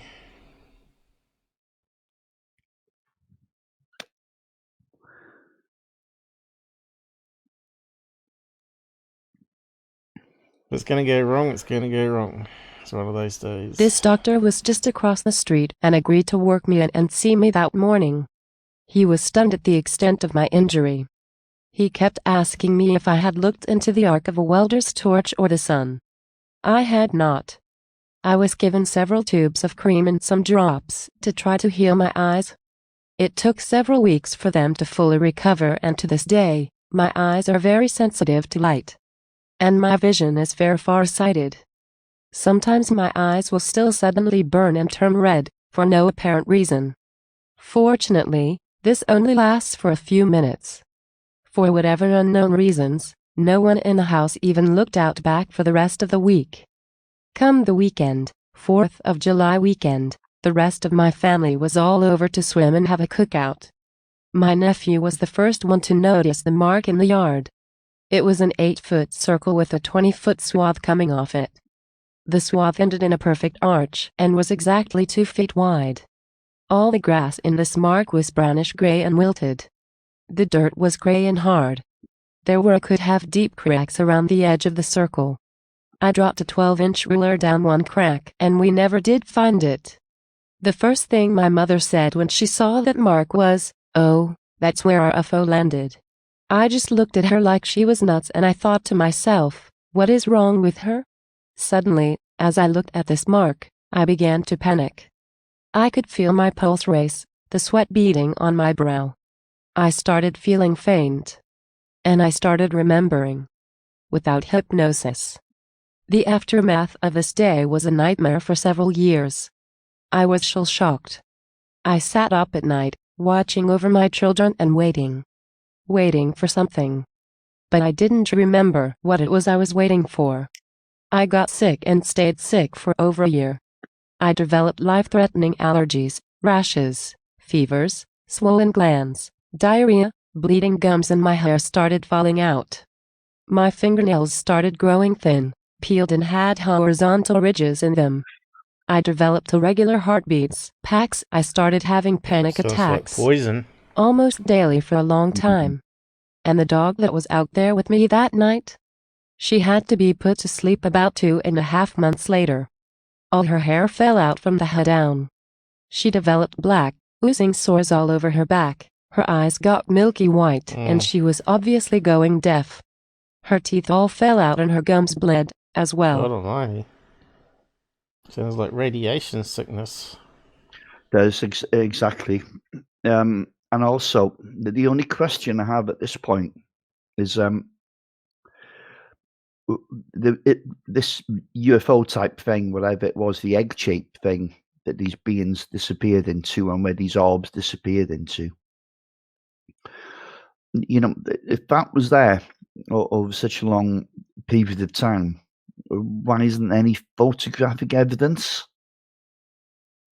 I hate to say it like I love the story, but I have to ask, you know, there was ample time there to take photographs, wasn't there? Yeah. Maybe there is some. I don't know. I just don't know. I'm quite new to the case, like you. Yeah.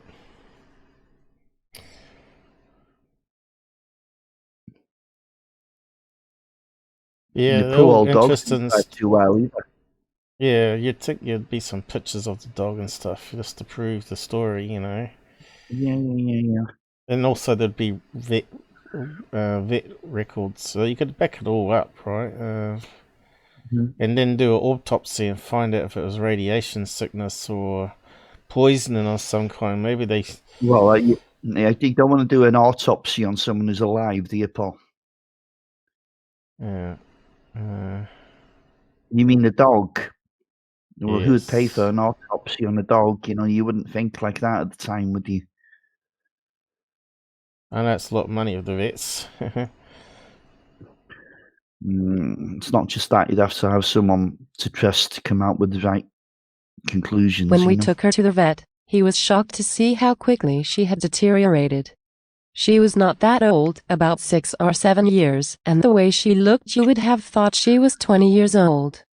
He advised us to put her down because he felt she was suffering and he could not help her. He figured she was eaten up with cancer of some kind. The mark in the yard remained there for nearly 5 years. Every year snow melted off of it. Animals would not walk on it. There were no bugs in the soil. Even when the grass finally did begin to grow back, the grass in that place was thick, rubbery, and kind of a bluish-green color. The dandelions that grew around the mark were 3 times the size of normal ones. The tomato plants my mom had out by the pool were the size of grapefruits, but when you tried to eat them, they were so acidic the skin on your lips would peel off. And the vines were as big around as my forearm.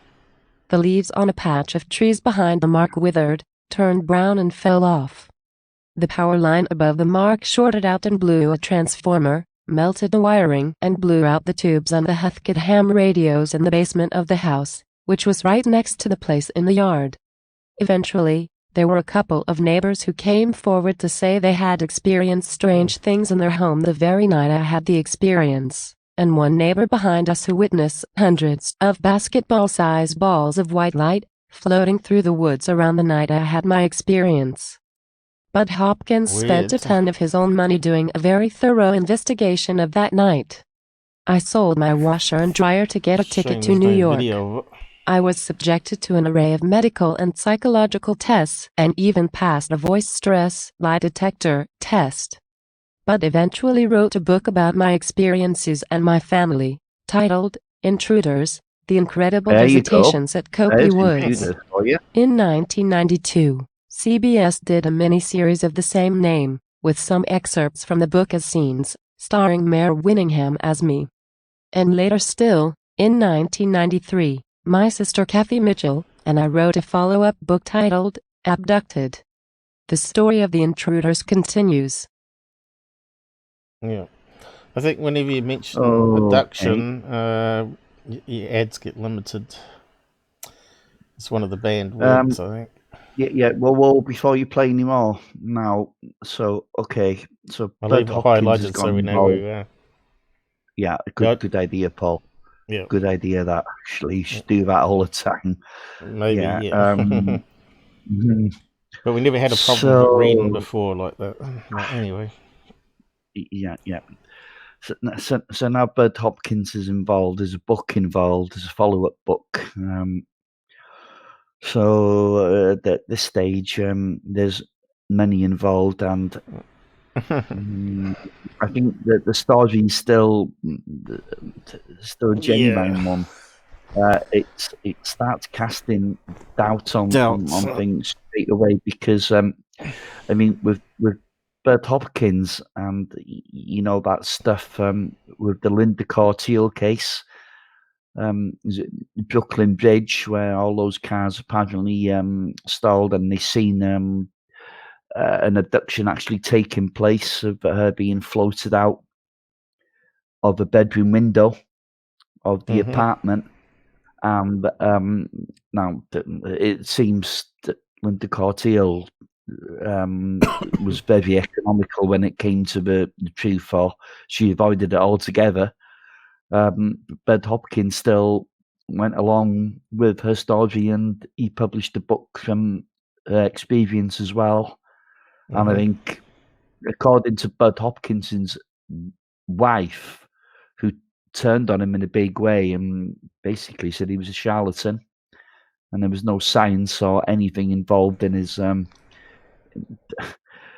in his research, and he was just taking everything at face value. And she turned on him in a big way, but she was woman scorned because of a divorce.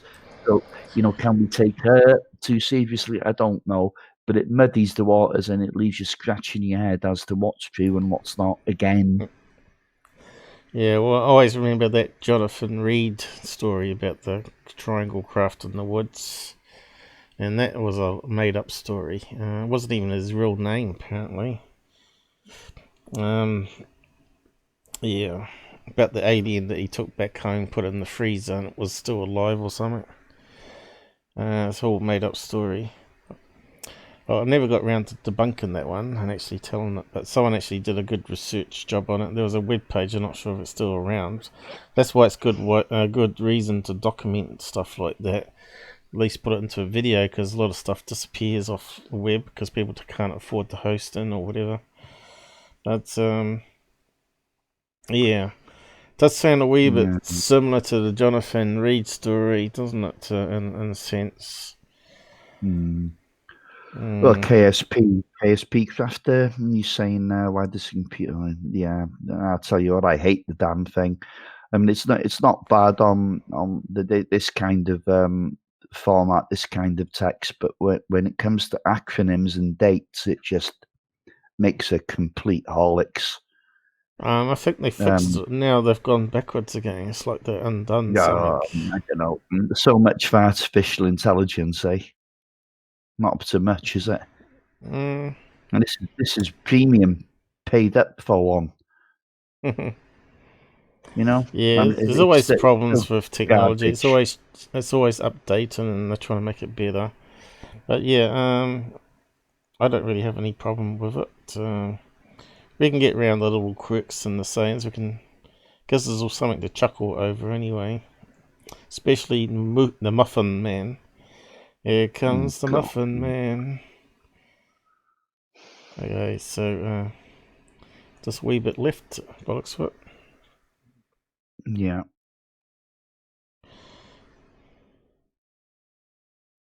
I think of my dog and the fate she met. In my heart, I believe whatever she encountered that night was directly related to her untimely death. And there is a part of me that still worries I will eventually have some kind of cancer related to my experience of that night. There is nothing I can do about it right now, except take good care of myself and hope for the best. I often wonder what my life would have been like had I not had the experience. I can't imagine. Truthfully, despite the obvious trauma, I don't think I would change a thing. I have become a much stronger person. I don't give credit to the experience or the intruders, other than it forced me to be strong, to survive and grow. And I kinda like that about me. That is the story of this day. You know, when you can name the date and time of an event, it must have made quite an impression on you. June 30th, 1983, made such an impression on me that it actually crushed the old me while molding the new one. Now that's a defining moment. Peace, Deb. Debbie Jordan Cobble. And did she present stuff at MUFON? Because the name seems to ring a bell. No, I don't. She's no, I don't think so. But that's not. This is another thing now that kind of bothers me a little bit.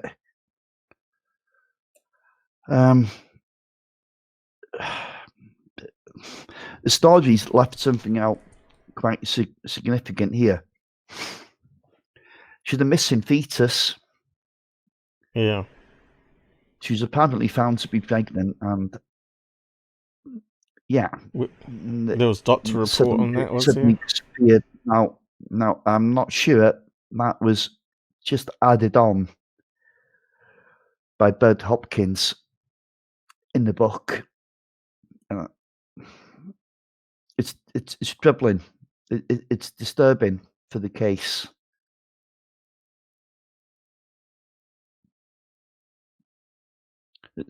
She's told the story there in her own words, but she's completely omitted this part of the story. Why?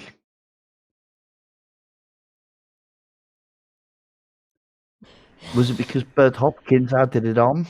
XO News. Sell a book.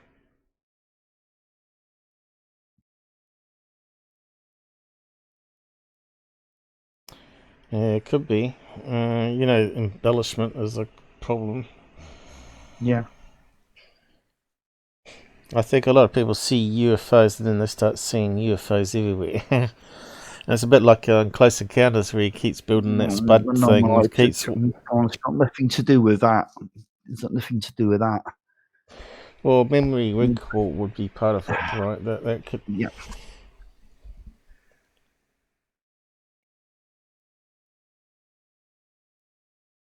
Where do you want to start from here?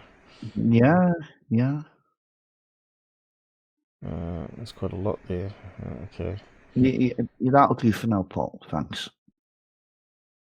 We can always pause it. Yeah. Let's see if it works first. In June of 1983, Debbie Jordan Cobble abducted from her parents' home and taken aboard an egg-shaped craft by ETs who impregnated her. They later removed the fetus and eventually introduced her to her human-alien hybrid child. She experienced other interactions with ET beings through her life. In 1987, noted ufologist and writer Bud Hopkins published his book Intruders, The Incredible Visitations at Copley Woods, and follow-up to his instant classic, Missing Time, in 1981.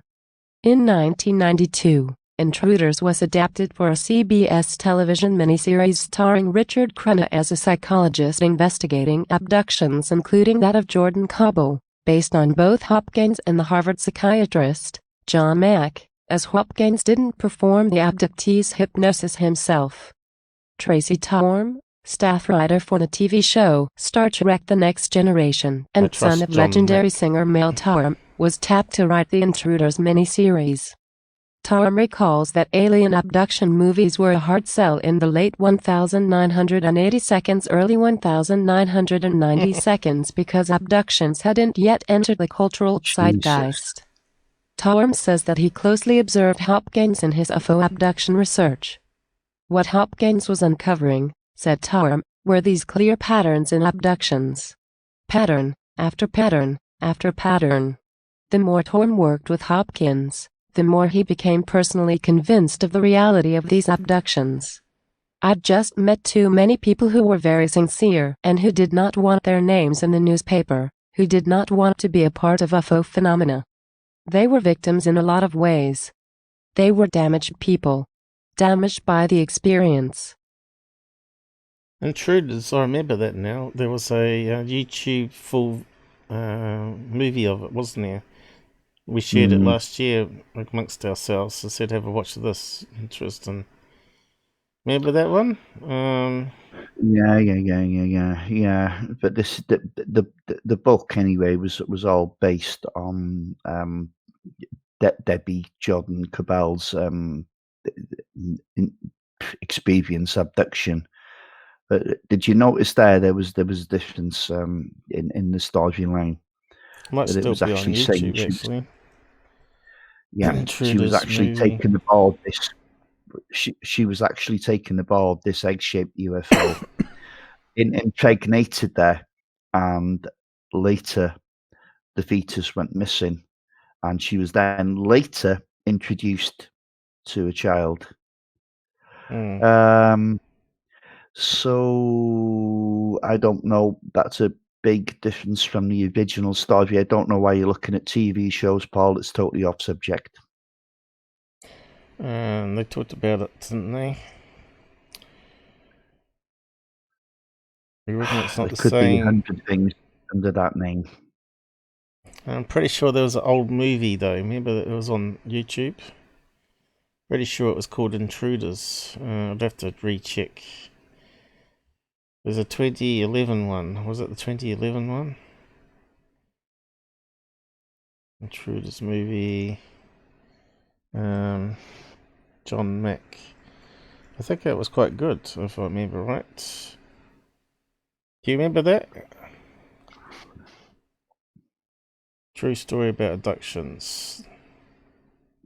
Yeah, well, that's Timothy Good there, look. There you go, John Mack, major thing. It's probably been deleted then. Mm-hmm. I'm pretty sure we did actually share it before it got deleted and have a watch of it. It was actually quite good.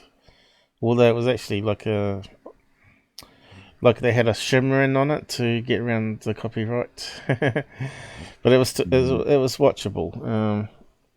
It was quite a good movie. So anyway, I'd watch it because I certainly wasn't paid to watch it. But it wasn't that good where you pay money for it, but it was okay.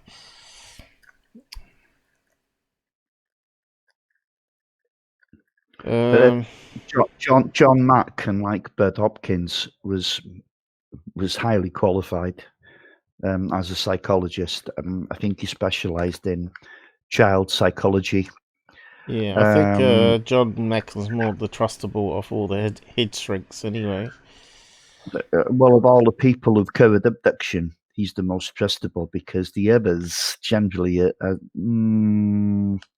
Today, not sure about. Tom relates that although he respected John...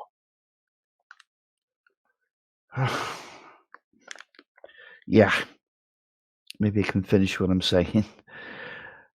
John Mack was the only one of these abduction researchers that was actually qualified from Harvard University. And he's done some good work. The likes of Hopkins. Unfortunately, he was self-taught in hypnosis, and you could possibly say that he had an agenda. You know, it's all a bit difficult to get your head around and to see who's legit and who's not. I think John Mack only actually wrote one book on the subject. I think I have that book. I know I've got it somewhere. I've read it.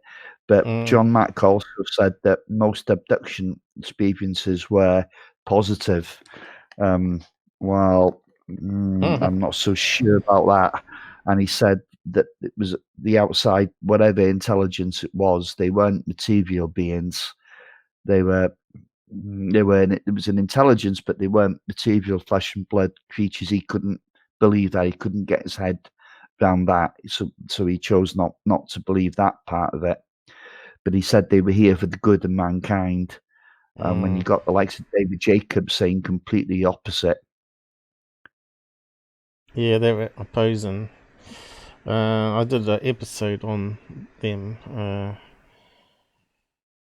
The abductions, the facts. But Bud Hopkins and David Jacobs, they all wrote book after book after book after book, didn't they? You could say they had, maybe more of an agenda. I suppose they were sort of outcasts and they had to make money another way, right? So, well, I mean, Bud Hopkins was he was an artist. He was quite a successful one, I believe.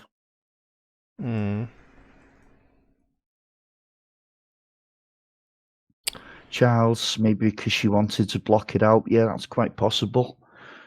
Or it's just been added on because it seems she was quite disgruntled about Bud Hopkins' book, and so she decided to self-publish. So I'd have to read both books to see what the differences are,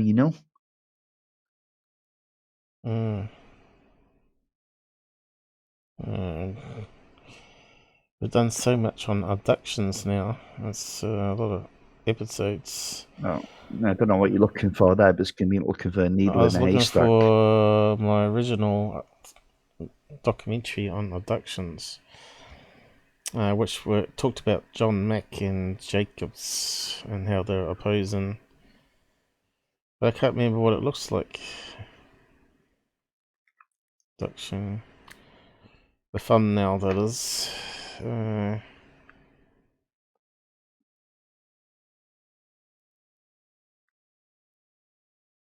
you finished talking here? Yeah, you can carry on with the text now, yeah. But obviously don't start playing it when I'm in the middle of a sentence. I heard this one here. Abductions, the real facts. It was quite a good documentary I put together.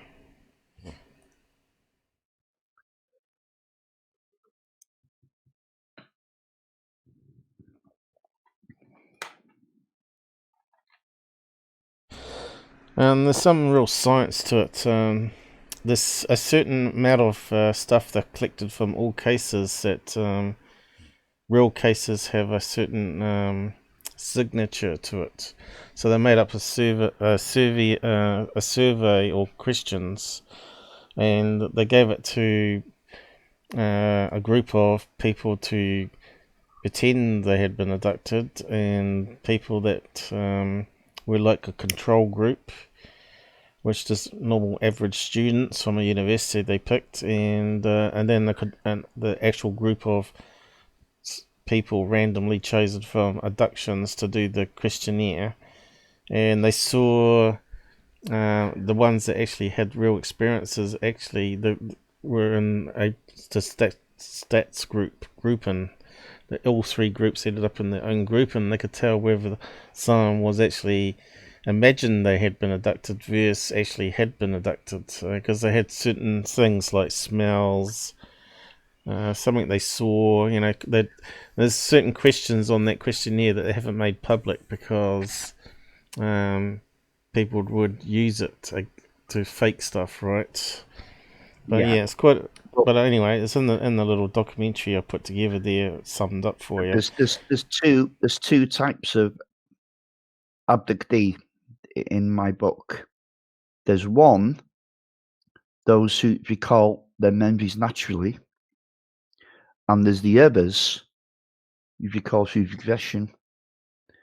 Now, it's the former category that I tend to go with most. And Debbie Jordan Corbell fits into the former. Alright,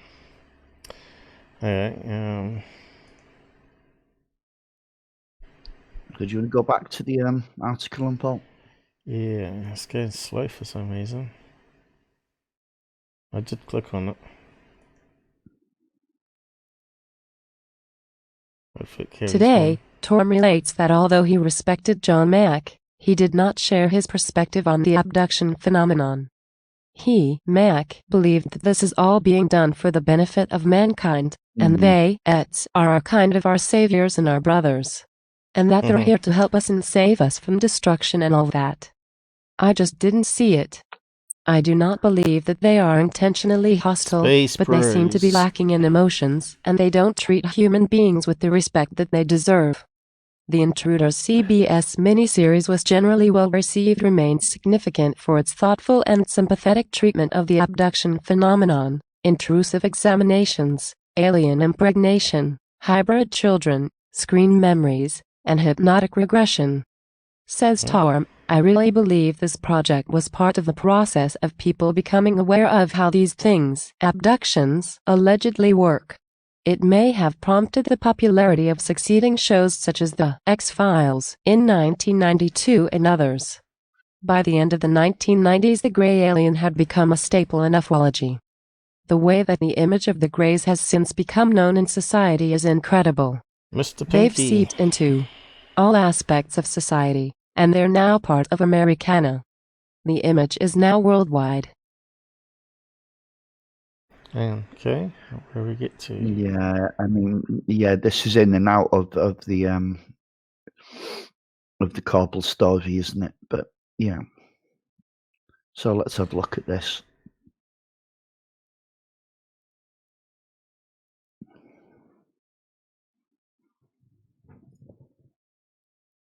(1987) saw the publication of Bud Hopkins' Intruders, The Incredible Visitations at Copley Woods. The book investigated the claims of a number of alleged alien abductees, but was more specifically concerned with the case of Debbie Jordan Cobble, known in the book as Kathy Davis. Jordan Cobble described having been abducted from her parents' home in June of 1983 and being taken aboard an egg-shaped craft, which had landed outside. She claimed to have been impregnated by her alien captors, who later removed the fetus and eventually introduced her to her human-alien hybrid child. Jordan Cobble was dissatisfied with the treatment of her case in Hopkins' book and later went on to write her own, more detailed account, not only of her 1983 abduction, but of other related experiences throughout her life. As to the nature and origin of these experiences, Jordan Cobble once mused, less than M class equals size minus full WP minus image minus 14,932 SRC equals HTTPS. Yeah, it's got some hidden code on the page, isn't it? So there's John Mack. So that was Bud Hopkins. He's getting old. He's still going. He's dead now. Isn't he? I thought he was still alive. No, Bud Hopkins passed away years ago. So is John Mack. He's gone now as well. He was the guy who ran over in London, John Mack, wasn't he? Who was I thinking of? David Jacobs is still alive. Oh, that's the one I was thinking of. Sorry. Yeah. Didn't he get John Max got run over by a drunken taxi driver, apparently, wasn't it? I don't know if he was a taxi driver, but he was found to be over the limit, apparently, yeah. Yeah, there's something strange going on in this. We have to skip a sentence here to get it working. Yeah, it's okay. That's alright. Go to the... So, the question is, though, before you play it... I have to click play now. Okay, go on. It's okay. I can pause it. Experience with so many different aspects of this field that I am somewhat mixed as to what I think they are and where they come from. I have seen the hard evidence that debunkers claim does not exist. I have also experienced the psychological and physical effects, as well as the spiritual awakening of a close encounter. I am also smart enough to realize how powerful the human mind can be when faced with something that it cannot comprehend. All I have ever been able to do was report what I saw and let everyone else sort it all out. Hopkins' Intruders book would later be very loosely adapted for television by screenwriter Tracy Torme, son of legendary jazz singer and musician Mel Torme. The 1992 miniseries was concerned less with the Jordan Kabul story and more with the broader abduction phenomenon as it was then understood by the leading researchers in the field, namely Hopkins and Harvard psychiatrist John Mack. Okay. What I'd like to know is what was in Bud Hopkins's book that Kabul didn't like, that made her feel that she had to write her own book and get the proof out there. Well, obviously it was One about real way being to space find out on brothers. It was about the space brothers, she said. She didn't agree with that part of it. Well, good God, how could she? Yeah, but how could she agree with that part of it? Well, you said you don't know. Help.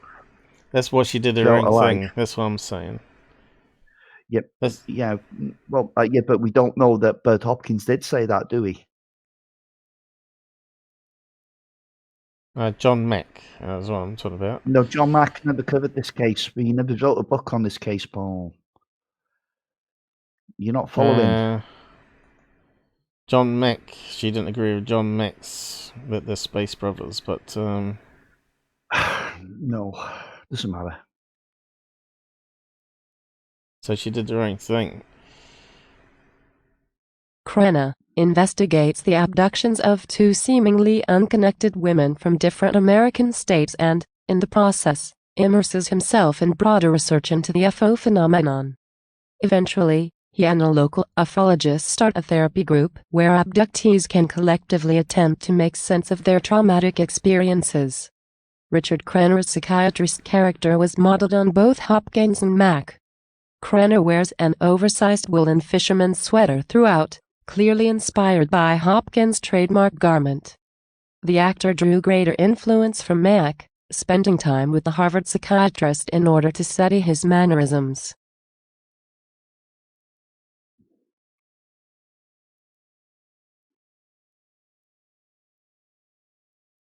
Yeah, you're not saying anything.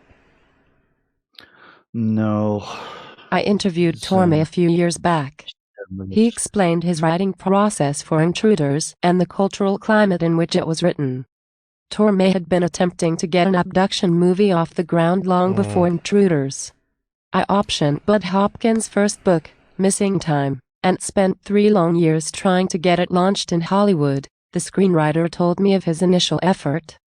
At that time people didn't take abductions very seriously and it seemed like a very odd subject to launch for a multi-million-dollar movie.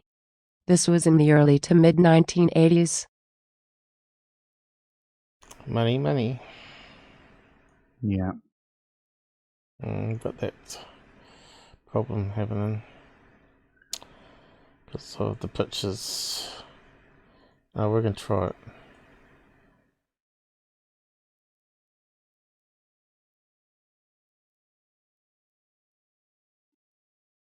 Yeah, that'll do.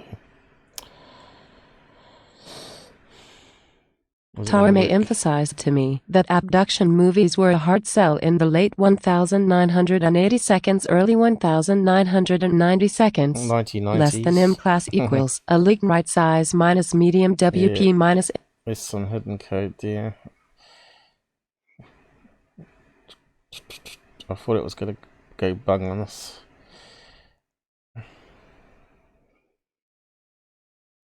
At that time there was not a lot of interest in this subject. People wonder why it was such a struggle to get these kinds of movies made. But the public really did not know about the abduction phenomenon. They weren't following it, they weren't reading about it. It had not broken through in a big way in the mass media. I think Dr. Greer wouldn't like your story because it's not Space Brothers, so... Well, it's all good according to Greer, isn't it? Torme had developed a close relationship with Bud Hopkins during his research for the Missing Time movie and was an admirer of his work. I felt he was a very good person, a very good thinker, said Torme of Hopkins. He'd invite me to witness regression hypnosis sessions that he was conducting with abductees. I was hearing these stories that sounded so much like science fiction, so unbelievable, But what Hopkins was uncovering were these clear patterns in abductions. Pattern after pattern after pattern. Torme was also struck by the artistic renderings of the abductors shown to him by Hopkins. He had a great collection of different drawings of the beings made by various abductees, and it was amazing how similar they were to each other. This was at a time when no one knew about so-called greys. This is back in the early 1980s, when if you asked 100 people what an alien was, you get 100 different answers. That's right, everyone will talk about greys now. Because of media, Well, I suppose. Yeah, I can't remember who wrote that book now. The Greys have been framed, but to be honest, most of the abduction scenarios that I found really convincing haven't actually involved what we'd call a typical grey alien at all. I mean, look at Calvin Parker's account for one. I mean, this account as well with Debbie Jordan Coble. I mean, she doesn't mention alien greys. She's seen some figures that were outside this egg-shaped craft, but again, in her original story, she doesn't actually mention the features or the height or anything much about these alleged aliens. So I don't know. I found the more I looked into this case, the more I was finding I was coming to a dead end. It was like bouncing my head off a wall in the end. So the only way to get to the bottom of it was to read Bud Hopkins's book on the account and then read her book at a later date, which you don't have time to do in a week, do you? It's going to take over a week for the books to get here. And then it's going to take you maybe a week or so to read both of them before you can come out with a more educated opinion. Well, maybe you have to think ahead. So the cases you're going to do 2 months from now, you got the books. Yeah, come on, Paul. That's not realistic, is it? I mean, a lot of the cases that we have covered, I'm already quite well read on, especially the UFO cases. But I'll be honest now. When I first came into this UFO thing, the abduction part of it was kind of a part of it I didn't really want it associated with UFOs. I thought it was like just a load of middle-aged American housewives trying to, attention seek. And of course, I wish and I actually said things like that in certain groups and promptly got banned. And I regret actually saying those things now because I've come to realise there's definitely something to this, no question. Especially when you've actually talked to people who've had their own experience and you hear their voice and you know damn well that they're not trying to sell you on. It's for real, and these people come from all walks of life. What you can say is real to them, at least in their minds. At least it's real to them. Yes, but doesn't mean it was real. So no. As in physical beings, maybe not. But then again, you see these patterns from one abduction case to the next. And they're patterns that couldn't really occur randomly. Do you see what I mean? Yeah. So I genuinely think there's something to this. I mean, there's 101 opinions about what they're up to and why they're doing it. Yeah, sure. I don't know. The whole, you got to laugh sometimes at the whole UFO abduction alien enigma. Exactly what it is. It's an enigma, a phenomena that we just can't wrap our heads around as hard as we attempt to do so. It just seems to be. But it's also disturbing. In many of these cases, I mean, this case, for example, now it is disturbing. Hey. What was that? It was Susan. Oh, it's Suzanne. Oh, wow. Thank you. Let's mucked up our counter. And we'll just get it sorted out here. Only good enough money to pay for a new one, though. A new computer. No, a new counter at least. There we go. As best we can get it. $16 Okay. New Zealand. Yeah, so I suppose the American dollar's collapsing a wee bit, so it's worth less and less. It used to be worth 2.5 times New Zealand dollar. And then Obama got into power and it all collapsed. And you could buy lots of tech from overseas and it was only half the price. So, but now it's going back the other way. Thanks, Susan. So you got your name and on the screen, all nice. And do you get to choose your colour? Because I've never ever donated to anybody on the super chat. You can actually buy stickers. So I'm not sure how much they start off. It puts a little picture on there. I think you can choose a picture of aliens and robots and stuff, I believe. So yeah. Thank you. And whereabouts where we are? We had a wee bit left on this. Something's definitely going slow.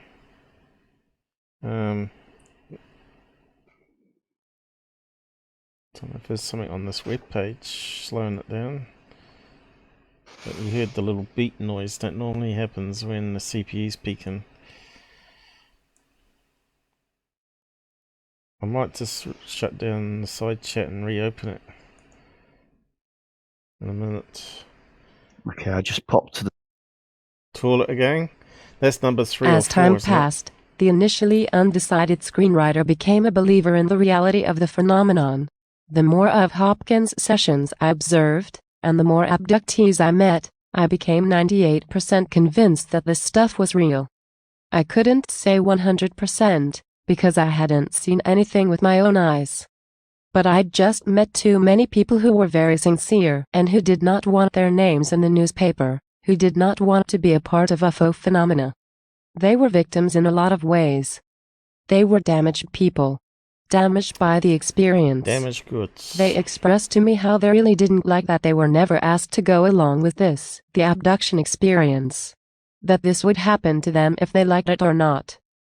They were very disturbed by that, and that made a big mark on me. There we go. Back to normal. Something going on here. I might just close that down too. CPU is peaking at 100 and there's no reason for it, so something screwy going on again. Some script running on web page probably.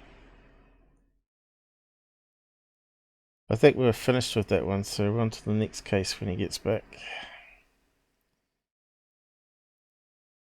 Okay, definitely running really slow.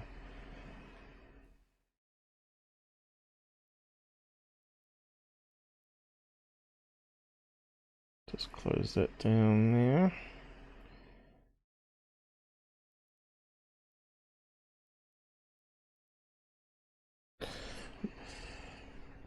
I might get Robert to drop out and then we'll just reset some of these things, see if we can speed it up again.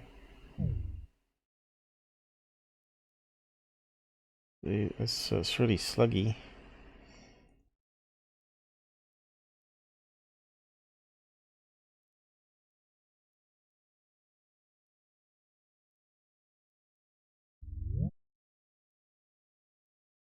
Hey Robert, can you drop in and out again?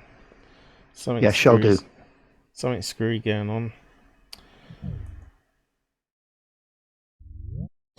I think Jitsy's done something to the code again since we last used it. I think it's better now. It looks like it's speeding up again. Did I not open up the browser? We got another link to go. Another case. How are we doing for time? Yeah. 2.5 hours. So yeah, I'm okay. I'm good to go. yeah. It's just that something screwy going on. Yeah, I know. Hasn't been a good night, has it? Not with the But I'll web tell you what, I pages. have to be honest, Paul. I mean, that reader's got to be used less and less. You know, it's putting people off. There's no question about that. Well, if you want to read it all, but because I can't do it. Yeah, well, I think we just need a completely different format. To be honest, you know. It'll get better. Yeah, no, I think I It's don't just think it's some ever bugs going to they get. got to work out on it. That's all. Yeah, Yeah, I I think don't it's all think working. we're ever going to attract much of an audience the whole time we're using this because it massacres a lot of the text. You know, it's absolutely freaking Yeah. hopeless. It is. Well, there's only a few things like seconds because the way they wrote it on the web page, they don't put a comma. What do you call it? A quote between the S and the Yeah, number. that happens all the time. All the time. It's only this and it's only that. But you know. Um, Well, I don't think it's that bad, but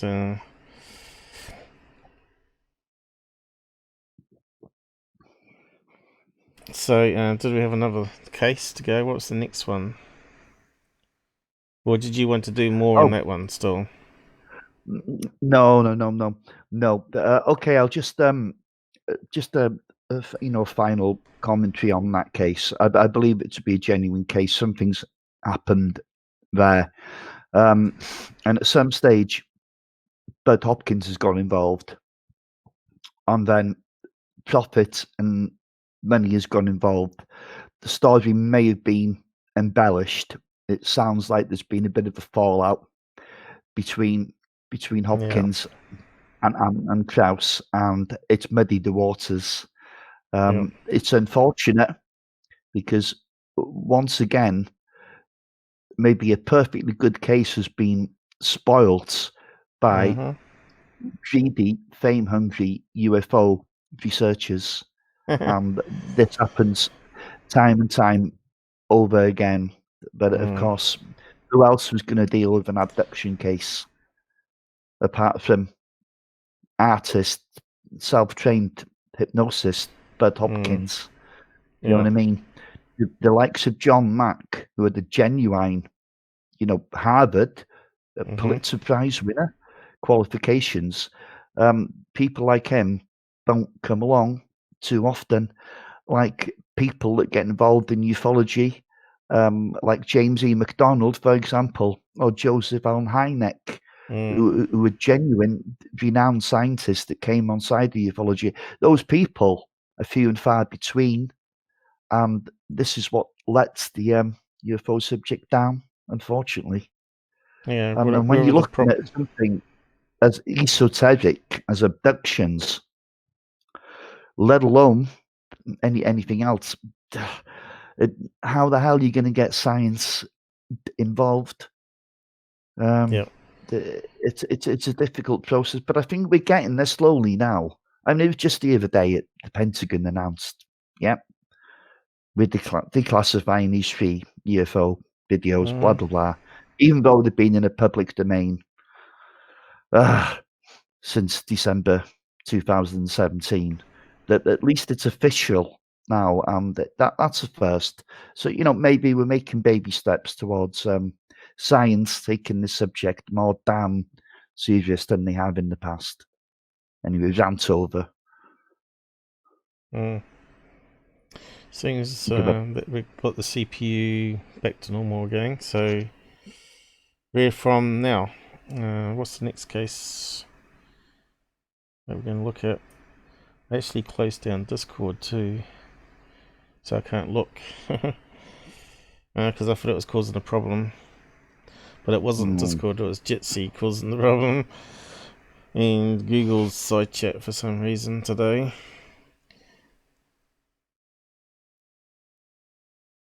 It's not been too bad.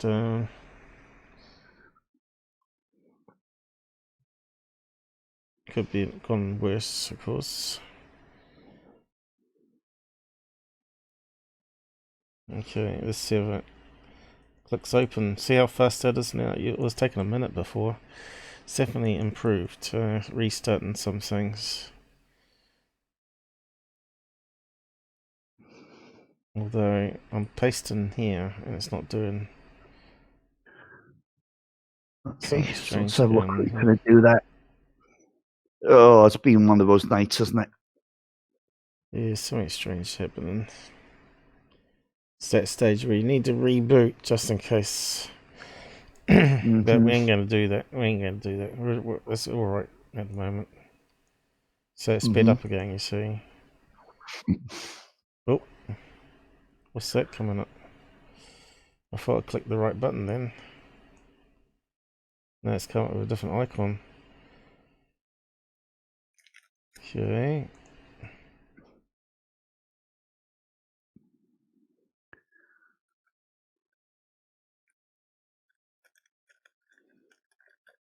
Come on. 1951, Gander, Newfoundland UFO case, Bethune. On February 10th, a US Navy flight, Atlantic, Continental Air Transport Squadron 1, located at Houston Air Station, Patuxent River, Maryland, was out of Keflavik, Iceland at 49-50 degrees north latitude and 50-03 degrees west longitude, about 150 kilometers 90 miles west of Gander, Newfoundland, out over the Atlantic Ocean. The aircraft was probably bound for Gander to refuel, judging by its position and course of 230 degrees true, though the report does not mention this. U.S. Naval Reserve Lieutenant Graham Bethune, co-pilot of Flight 125, was occupying the captain's seat on the left side of the cockpit in the passenger plane when he first sighted a huge object, at least 300 feet in diameter, on a near-collision course with their aircraft. The co-pilot stated in his official report, "I observed a glow of light below the horizon about 1,000 to 1,500 feet, 330-470 meters above the water.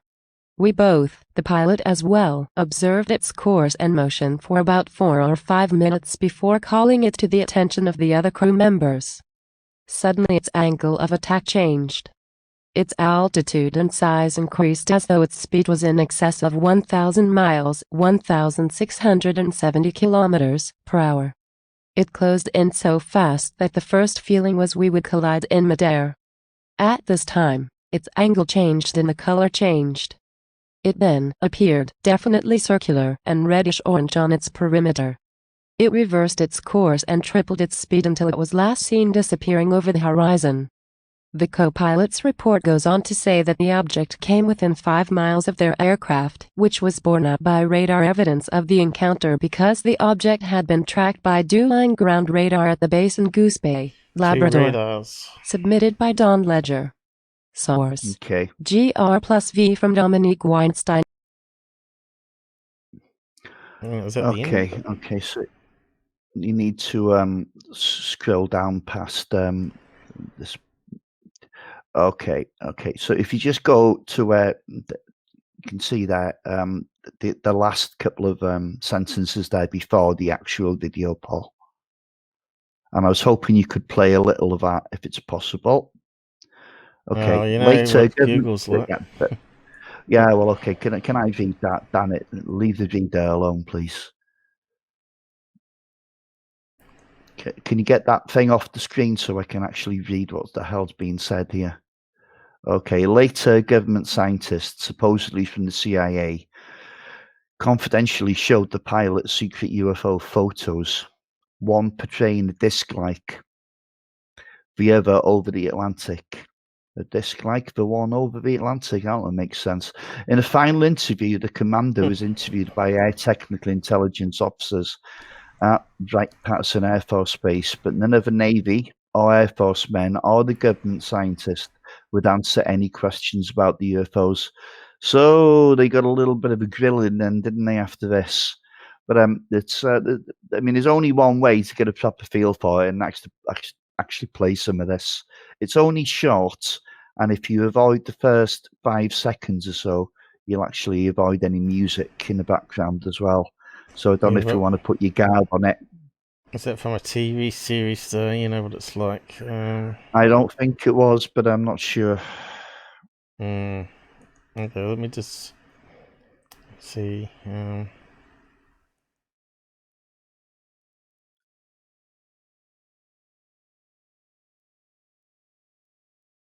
Because it's 4-3 doesn't mean it's safe to play. What channel is it on? Still loading. It's definitely slow today. Canada. Don't know what that is. Looks like some of a YouTube channel. Now let's just play a wee bit of it and see what logos there are. If there's any. Sometimes you wish they'd have a little caption saying this is from TV show and it's copyrighted or something, you know, even though it's been, you know, flagged on this particular channel, then we'd know if it's safe or not. So that kind of sounds like Unsolved Mysteries or something like that music, is it? That's why I was telling you to skip the first few seconds of it, because the music soon ends. That doesn't sort of work. They still detect it. Ah, okay. I didn't know that. I see. I'm with you. Okay. Yeah, that's why I got to use this, and even that doesn't work. Depending on how much you got to shift it. Not sure how by. these stupid bots work. They're hit and miss, though, aren't they? Following the recommendations of General Twining, the U.S. That might work. Hang on. Let me get it set up just in case. It helps. Even though it looks like an interview and it should be fair use. If it's in their stupid TV show, Exactly. they don't honor it. I sure clicked on it.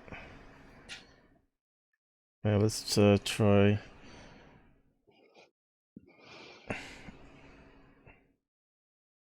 $50.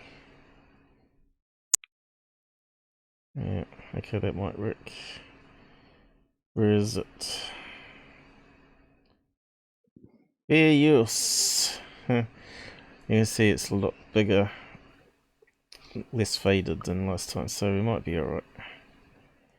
If I can get it positioned.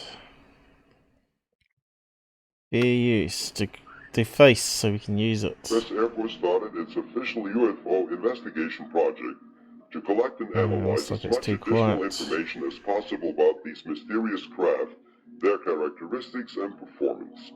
This program was codenamed Project Sign. Sign evolved into Project Blue Book, which investigated about 11,800 UFO sightings between 1952 and 1969. One of the reports in the files of U.S. Air Force Project Blue Book came from U.S. Navy Commander Graham Bethune. While flying a transport from Keflavik, Iceland to Argentia, Newfoundland, at about 10,000 feet, this was at night, I happened to observe a little bit off of the bow, about 10 or 15 degrees on the water below the horizon, detection up. Like a yellow glow that appeared as though we were approaching a city at night. Since we were over 300 miles from Argentia, I knew that it couldn't be a city, that maybe possibly were some ships flying up. Yeah, I'm not too sure what's doing that. There were ships in the area that we didn't know about. I asked the navigator, and he said no, there were no ship plots, and that we were not close to land. So I observed it for a while, called it to the attention of Lieutenant Kingdon, who was sitting in the co-pilot seat. He observed it for a while. As we got close, within about 30 or 35 miles, the lights seemed to have a pattern. They were elongated, but it was not a circular type pattern, possibly the length of a couple of ships or 2 aircraft carriers, and the width of 2 aircraft carriers. After observing this for a while, we got within a range of, say, 30 miles, the lights went out, and all we saw in the water was a small halo. The small halo started its approach towards us, turned to an orange, to a fiery red, to almost a purplish red, and at about 400 or 500 feet below us, it stopped its movement. I'd already disengaged the autopilot in order to try to go under this craft, which looked like we were on collision course. And at that time, I noticed that it was not sitting level. The craft was sitting at an angle, about 45 degrees off the bow, and it was staying with us. So it continued to move with us for a few seconds. And of course, behind me, the additional crew was standing, and they scattered all over the cockpit. A couple were injured. Then it started its movement away from us, and at that time I could tell it was an intelligent craft of some kind, guided. It came up to take a look at us, and then it started its movement away from us. At that time, some other crew members came up and looked at what we were observing. I put the autopilot back on, set my course, and walked back aft, and Dr. Mosier was sitting back there, and he was a commander in the Navy at the time. And I asked him, I said, "Doc, did you see what we saw?" He says, "Yes." He says it was a flying saucer. I didn't look at it because I don't believe in such things. So at that time, I rushed back to the cockpit and told Lieutenant Jones, who had taken my seat, I says, "Al," I says, "whatever you do, don't tell anybody that we saw a flying saucer because they will probably lock us up when we land."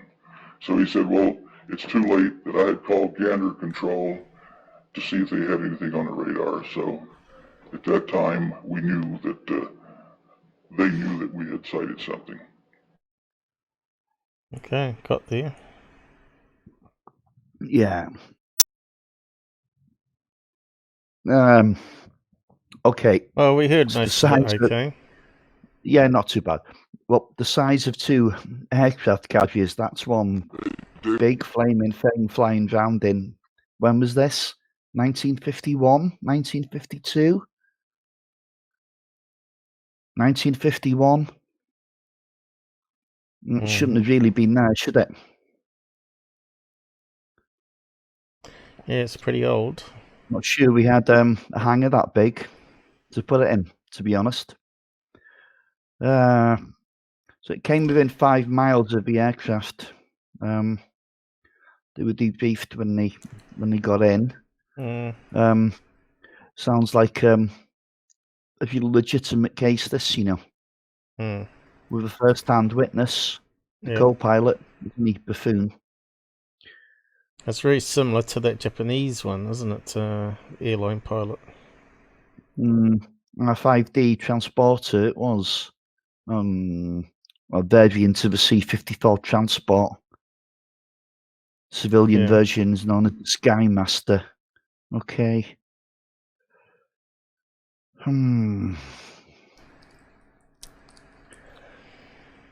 Well, we got to the end of that, I think.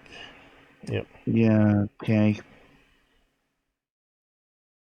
Yeah, it's often seen this as a near miss, but I'm not really sure how they see you know, it came within 5 miles.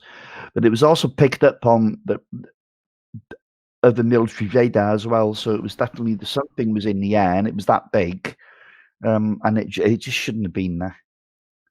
As simple as, and apparently over 1,000 miles an hour, and then accelerated quickly to 3 times that speed. So let's just say that's 3,000-4,000 miles an hour. I mean, we'd only just broken, was it the X1 that broke the sound barrier in 1947, or was it 48? The X1, and that was a clumsy damn thing. It had to be airlifted, and then it was dropped from like a big bomber. When it glided, the engine engaged, and it went very quickly and reached like 800 miles an hour in a straight line. It wasn't weaponized at all. And then it kind of glided back down onto the runway, so quite a primitive thing. So really, in 1951, we shouldn't have had any technology of that kind at all. Interesting case. Not exactly an isolated case, but just another one that adds to the intrigue. Of course, it could be a stealth blimp. That's not the X1. Oh, a blimp going several thousand miles an hour, Paul. Don't be silly now.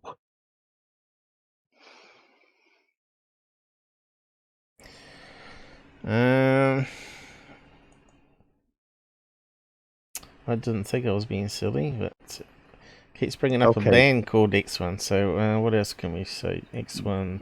Okay. No, I just want you to explain to me how a blimp can travel at that speed. That's all. That's why I think it's silly. I'm being logical now, so I hope you'd be as well. I don't know. So you're saying it's a blimp, but you don't know how this blimp could reach that kind of speed. Is that what Well, you're they're saying? definitely mucking around with big blimps, 5-story high They were ones. right. Okay, so in 1951 they had a blimp they were mucking around with that could go several thousand miles per hour. Is that what you're saying? Well, it's possible. I ain't discounting anything. Really? Okay. So tell me how it is possible. How this balloon can shift at several thousand miles an hour. I'm not being funny, Paul. I just want to know. Sounds like you're how being you funny. think that's possible. No, I'm not being funny at all. I think you're being funny by even suggesting such a ridiculous idea. Well, how fast do high altitude speed of maximum speed?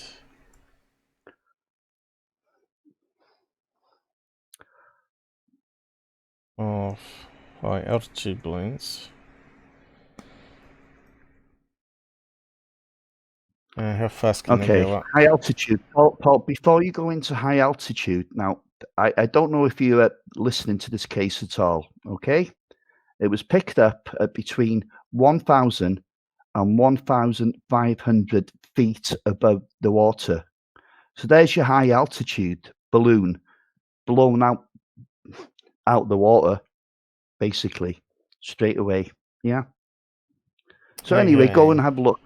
Maybe they made that terrible error, and it was actually much higher.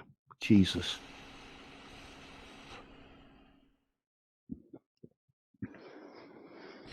So what's 260 meters per minute? That's actually reached altitude of 53 kilometers back in 72. 1,000 feet per minute. So if you stuck an engine on one of these though, so what's 1,000 feet per minute to what we're used to? Okay. So we're going to look at what happens naturally with hydrogen, or helium in this case, without engines per minute to miles per hour. Give us an idea.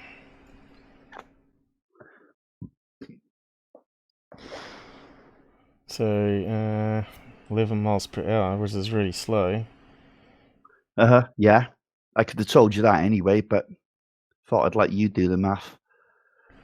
Well, I know if you release a helium balloon, they go up pretty damn quick. It's certainly faster than that, isn't it? But I thought these high altitude balloons would travel a bit faster than that, but maybe they're slow. Because they're quite heavy, I suppose, with the material. But if you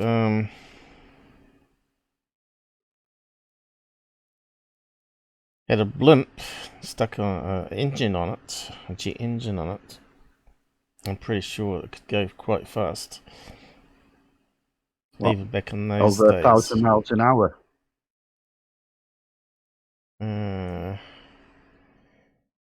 What's the max speed of a blimp nowadays? They only got little piddly engines on them.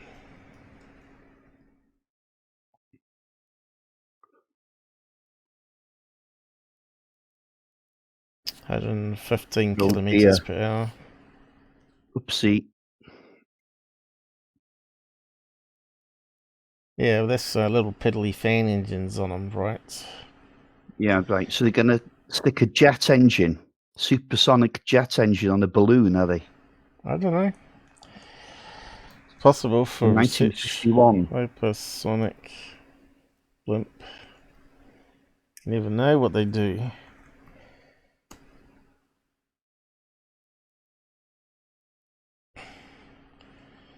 They call it airship. 2011.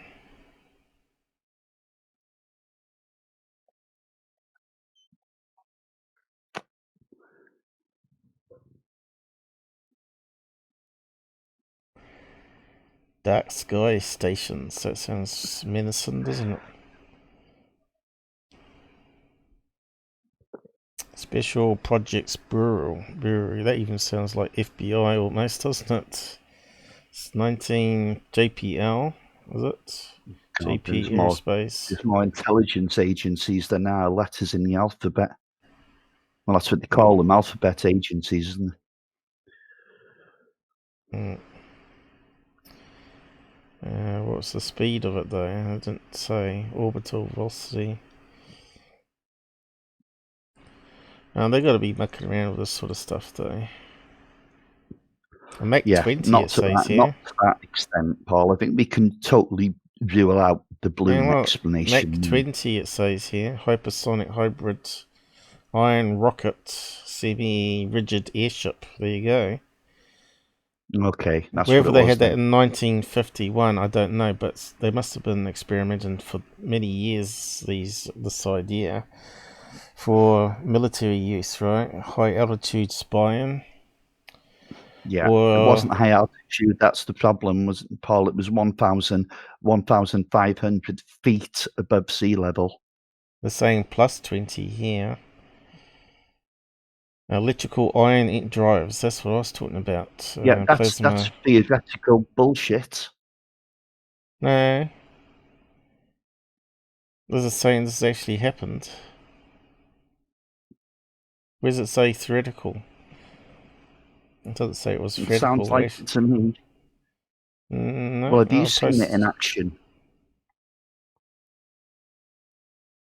Even though there's very little air up there, surely a giant hypersonic rocket airship is a big risk. Not really. Is a big ask. So, in other words, the article is actually saying, "Come on, just rule out. Use Occam's razor here. It wasn't a balloon." Here we go. Look. Occam's razor suggests there was something in the sky that night that was anomalous. He points out that upper atmosphere weather balloons have already achieved Mach 10 as long ago as 1960s. I don't know why you keep arguing with me. You just got to do the research. Yeah, I'll post the link to it. You can go and have a read. It's ridiculous. It's high altitude. We're not looking at anything high altitude. It's always a fight with you. Hypersonic. Look, Paul, you're determined to dig yourself in this hole. I mean, iron engine blimps. All I can say is you can't always say that it's aliens. We're not saying it's aliens. We're saying it's anomalous. We don't know what it was. But you'll look for anything now to try and fit a round peg into a square hole. Yeah, we got the fight going on again.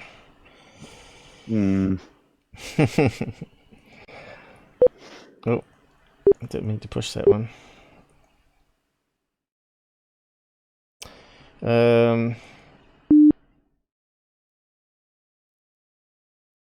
But yes, it's talking about Mach 10. So what's that in miles per hour? Speed of sound. That's quite fast.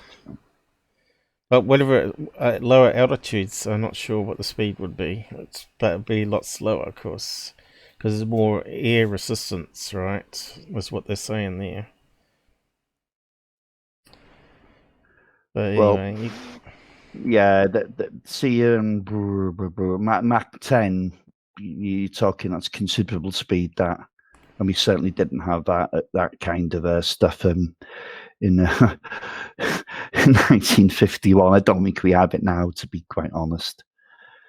I have to disagree. I still think they got it Yeah, out there. yeah. Space Force, here, you know. folks. It was just a balloon. Then don't forget about swamp gas. Come on. Yeah. You know, you're nothing but a poor man's Philip Class. I'm Mr. Class. No, I'm not. I'm better than him. Come on. Mate, it wasn't a bloody balloon. Class dismissed. US Army tests new blimp. So we've pointed out those radar blimps before, but they're definitely blimp shape, not round UFO type objects, though, as far as I know. I mean, look at it. In 1948, they broke the sound barrier. In 1951, they made a balloon with a jet engine. It could go 3,000 miles an hour. Does that really add up, Paul? It doesn't, does it? Yeah, well, I just thrown it out there. It's up to people whether they want to decide whether it's Well, a you UFO. certainly have thrown it out there. You spent long enough on it.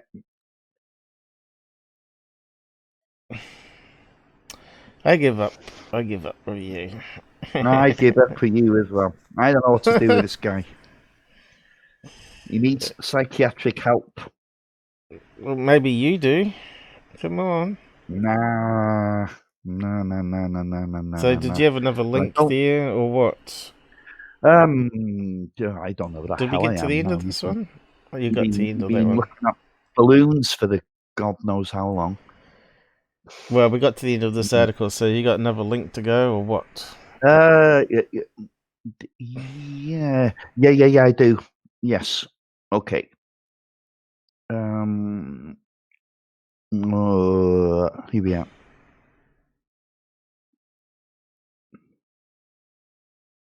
Top secret. What was that one again? Oh, yeah, that one. Top secret. Okay, blimp. Okay, so if you can find that link there for me, Paul, and put it up. Yeah, give me a chance. Okay, no problem. We have got a slowdown that keeps happening for some reason. Yeah. I think Jitsy's using more and more CPU as the years going on. They keep doing something to it. But anyway, Donald Keyhoe. Donald Keyhoe, that's the bit I want you to read from. Yeah. Now, Keyhoe, before you actually start on this, now Keyhoe was a Navy captain, and he had a lot of good friends within the intelligence community. And this is how this case leaked to him 8 years after the actual incident. It leaked to him in 1959. And Keyhoe wasn't one of these people like a lot of modern day ufologists who would just hang on to what he knew. He'd get it straight out there as soon as he could. He'd hide the names if he had to, but he'd get the incident out there and he'd go actually straight to the press with it. He'd go straight to the media with it. He wouldn't have any hesitation. And I remember Keyhoe, for those who don't know, was the guy who ran NICAP through the 60s and 70s until it became defunct in the early 80s. And of course, by then Keyhoe was quite elderly. But Keyhoe was a royal pain in the butt of the Air Force and Blue Book, who were trying to cover all this up. So he was one of those very early UFO pioneers, you know. A man with a sterling military service, who was very well connected, who people trusted to give him these UFO reports, knowing he'd get them out and know he'd keep those people safe. And then Keyhoe got hold of this one, and he's the first guy that actually got it out.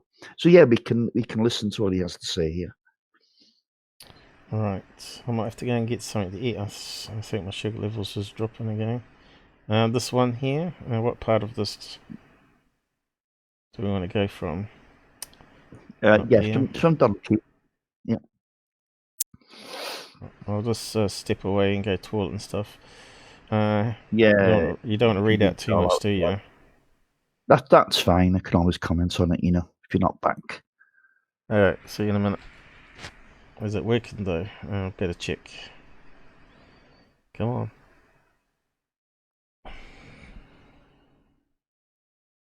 Donald Keyhoe's narrative. The following was taken verbatim from Keyhoe's 1960 book, Flying Saucers, Top Secret. Since the commander and most of his crew were still on active duty when this was written, names had been changed, as well as the date and identification of the aircraft. Encounter above the Atlantic. The Navy sighting was dynamite. It was early in single quote 59 when I learned of this hidden report, a startling encounter with a UFO, unidentified flying object.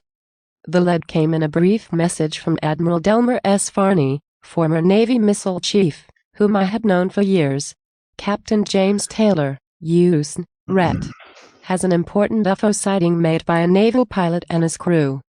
Call him at Spacetronics, Incorporated, in Washington, District 7-9481. That night, when Captain Taylor gave me this dramatic Navy report, I could see why it had never been released to the public later. Admiral Farney and I met at the Army=Navy Club and discussed the details. Farney knew, as well as I did, of other hidden UFO cases, some of them highly significant. But this one stood out in importance. It had happened in 1956. Cruising at 19,000 feet, a Navy R-7V-2 transport, a 4-engine super Constellation, was flying west across the Atlantic Ocean. The next stop was Gander, Newfoundland. Final destination, Naval Air Station, Patuxent, Maryland. The night was clear, visibility unlimited. In a senior pilot's seat, Commander George Benton was checking the dim-lit instruments. At 34, Benton had a decade of Navy flying behind him. He had made the Atlantic crossing more than 200 times. Back in the cabin were 2 extra Navy aircrews, en route home from foreign duty. Most of these men were asleep. Including Benton's regular and relief crews, there were nearly 30 airmen, pilots, navigators and flight engineers aboard the Constellation. As Commander Benton finished his cockpit check, he glanced out at the stars. Then he leaned forward, puzzled. A few minutes before, the sea below had been dark. Now there was a cluster of lights, like a village, about 25 miles ahead. Benton looked over at his co-pilot, Lieutenant Peter J. Mooney. "What do you make of those lights?" Mooney peered down, startled. "Looks like a small town, that's what I thought." Benton quickly called the navigator, Lieutenant Alfred C. Erdman. "We must be way off course. There's land down there." "It can't be land." Erdman hurried forward from his map table. "That last star sight shows dash." He broke off, staring down at the clustered lights. "Well?" said Benton. "They must be ships," said Erdman. "Maybe a rendezvous for some special operation." "They don't look like ships," said Benton. He called radio man John Wiggins. "No word of any unusual ship movements," Wiggins reported. "And no signals from the location of the lights. If they were ships, they were keeping radio silence." Okay, I'm back. "Wake up those other crews," Benton told Erdman. "Maybe somebody can dope it out." In a few moments, 2 or 3 airmen crowded into the cockpit. Benton cut off the automatic pilot, banked to give them and the men in the cabin a better view. As the transport began to circle, the strange lights abruptly dimmed. Then several colored rings appeared, began to spread out. One, Benton noticed, seemed to be growing in size. Behind him, someone gave an exclamation. Benton took another look. Don't worry. That luminous ring wasn't Little on the biscuits. surface, it was something rushing up toward the transport. What the devil is it? I'll get some said after. Mooney. Don't know, muttered Benton. He rolled the Constellation out of its turn to start a full-power climb. Then he saw it was useless. The luminous ring could catch them in seconds. The glow, he now saw, came from the rim of some large, round object. It reached their altitude, swiftly took shape as a giant disc-shaped machine. Dwarfing the Constellation, it raced in toward them. It's going to hit us, said Erdman. Benton had no normal fear, but this was nightmare. Numbed, he waited for the crash. Suddenly the giant disc tilted. Its speed sharply reduced, it angled on past the port wing. The commander let out his breath. He looked at Mooney's white face, saw the other's stunned expressions. Watching out the port window, he cautiously started to bank. He stopped as he saw the disc. It had swung around, was drawing abreast, pacing them at about 100 yards. For a moment he had a clear glimpse of the monster. Its sheer bulk was amazing. Its diameter was 3 to 4 times the Constellation's wingspan.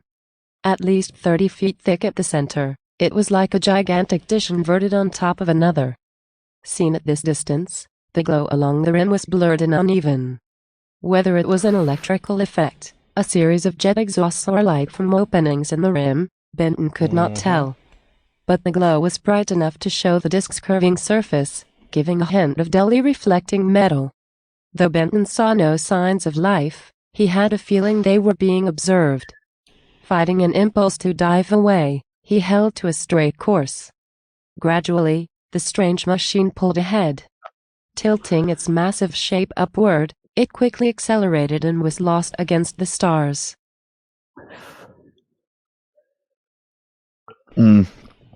So, you may not have noticed there, those names are unfamiliar. Okay, so the following was taken verbatim from Keyhoe's 1960 book, Flying Saucers Top Secret. Since the commander and most of his crew were still on active duty when this was written, names had been changed as well as the date and identification of the aircraft. So we're talking about the same incident, but he's changed the date and the names. Yep. Names have been changed to protect the innocents. Yeah. But of course, these, as we know, these people have come out, or at least one or two of them have come out. Now you can see whatever this was highly maneuverable, wasn't it? Changing speed, accelerating. I mean, I'm not going to go on about how it's not a balloon anymore. I think at this point, it's completely obvious it's not a balloon. So there's no point discussing that any further. Did I say balloon? I said blimp. Blimp. Okay, well, Stealth which is filled with hydrogen, helium. Oh, it'll be helium. Yeah, which makes it a balloon. God, I'm clever me. God, I never realised I was that smart. Come on, Paul, now, don't be silly. Google blimp and balloon and see what the difference is. Anyway, keep on reading. And they also described it as a disc. Oh, yeah, you're talking still. Yeah. Commander Benton reached for his microphone, called Gander Airport and identified himself. You show any other traffic out here? He asked the tower. We had something on a scope near you, Gander told him. But we couldn't get an answer. We saw it, Benton said grimly. It was no aircraft. He gave the tower a concise report, and back at Gander teletype messages were rushed to the U.S. Air Defense Command, the commanding officer, Eastern Sea Frontier, the Director of Air Force Intelligence, and the Air Technical Intelligence Center. When the Constellation landed at Gander, Air Force intelligence officers met the transport. From the start, it was plain they accepted the giant disc sighting as fact. For 2 hours, Benton and the rest were carefully interrogated, separately and together, How close did the object come? What was its size? Estimated rate of climb? Any electrical interference noted? What happened to the other luminous rings? From the answers to scores of questions, the majority opinion emerged. The flying disc was between 350 and 400 feet in diameter, and apparently metallic. No interference with ignition noted.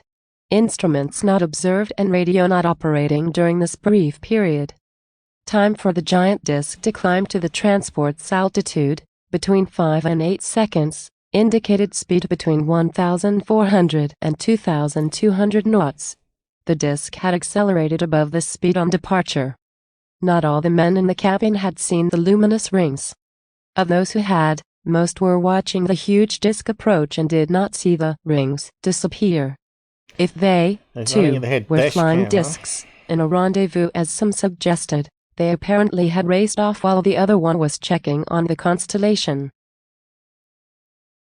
Yeah, all these good sightings and no dash cam.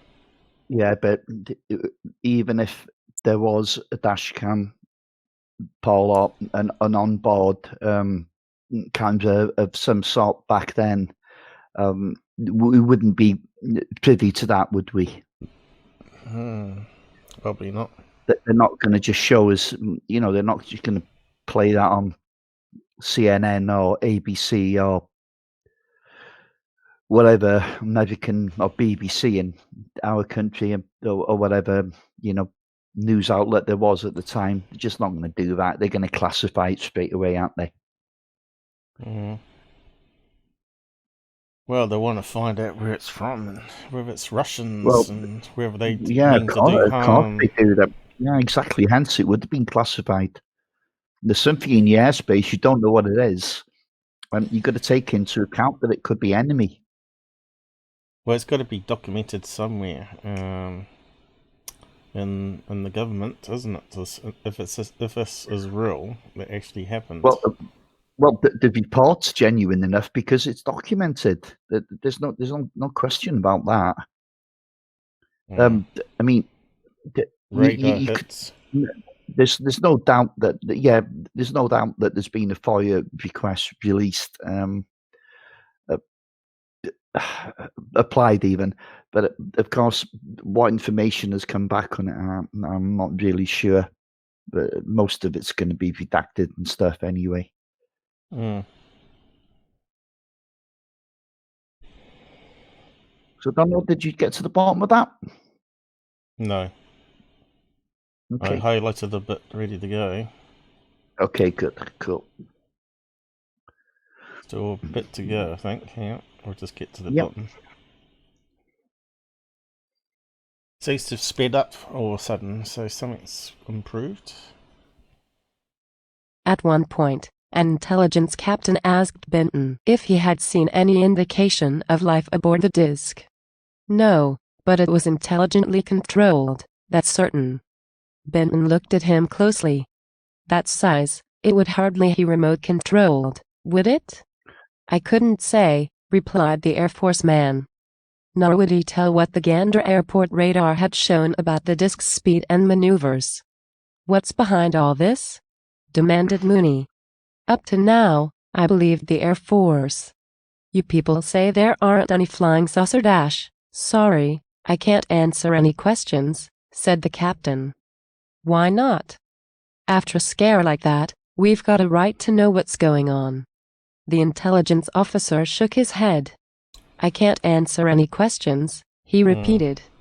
As quickly as possible, intelligence reports with full details were flashed to the 4 defense commanders already notified, with an extra message for the Director of Naval Intelligence. After the Constellation reached Patuxent, the air crews were interviewed again, by a Navy order. Each man made a written report, with his opinion of what he had seen. 5 days later, Commander Benton had a phone call from a scientist in a high government agency. I am informed you had a close-up UFO sighting. I'd like to see you. Benton checked, found the man was cleared by the NA. Next day, the scientist appeared, showed his credentials, listened intently to Benton's report. Then he unlocked a dispatch case and took out some photographs. Was it like any of these? At the third picture, Benton stopped him. That's it. He looked sharply at the scientist. Somebody Let's go must to know our- the answers, if you've got Again. photographs of the things. The other man took the pictures. I'm sorry, Commander. He closed his dispatch case and left. At the time when I learned of this case, I had served for 2 years as director of the National Investigations Committee on Aerial Phenomena. Major Donald D. Keyhoe. What's that number? Toilet break number 5 for him. Oh, Jesus. So, I still yet to create a control panel with an alien doing a pee. Maybe, and my UFO jets, I need to do that too at some stage. Oh well, we might as well welcome anyone that's new here while we're waiting.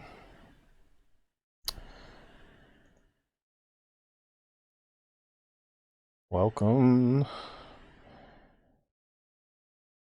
Oh, that alien looks familiar.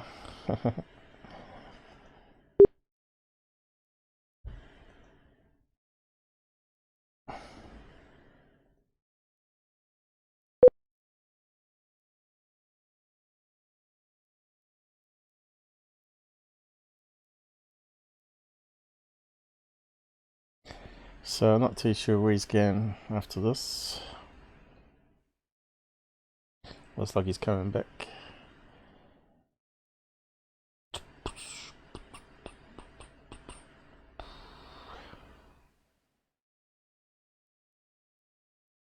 Okay, all good. We've got to the bottom of that one then. Yeah. Yeah. At the time I'd learned on this case, I'd served for 2 years as director of National Investigations Committee on Aerial Phenomena. Donald Keyhoe, yeah. Well, I'll tell you something, his books, most of them are still available. There's about 5, maybe 6, I don't know, that he wrote on the UFO subject. And I'll tell you what, they're really worth reading because it gives you such a good insight into what was going on during that 50s and 60s era, where the UFO subject, the media and the press were covering it a lot more then than they are even today now, and it gives you such a fantastic insight into that, fantastic era of UFO sightings, to be honest. And Keyhoe, unfortunately, they don't make them like him anymore. I don't have heroes, but if I did, he'd certainly be one of them. Class act. Yep. Yeah. It's secret. So was there another link to this or what? No. Well, I mean, we've got an interview with the buffoon guy. Buffoon, not buffoon. Buffoon. But, yeah. I'm going to watch your P's and Q's. No. Yeah. Pronunciation. Buffoon.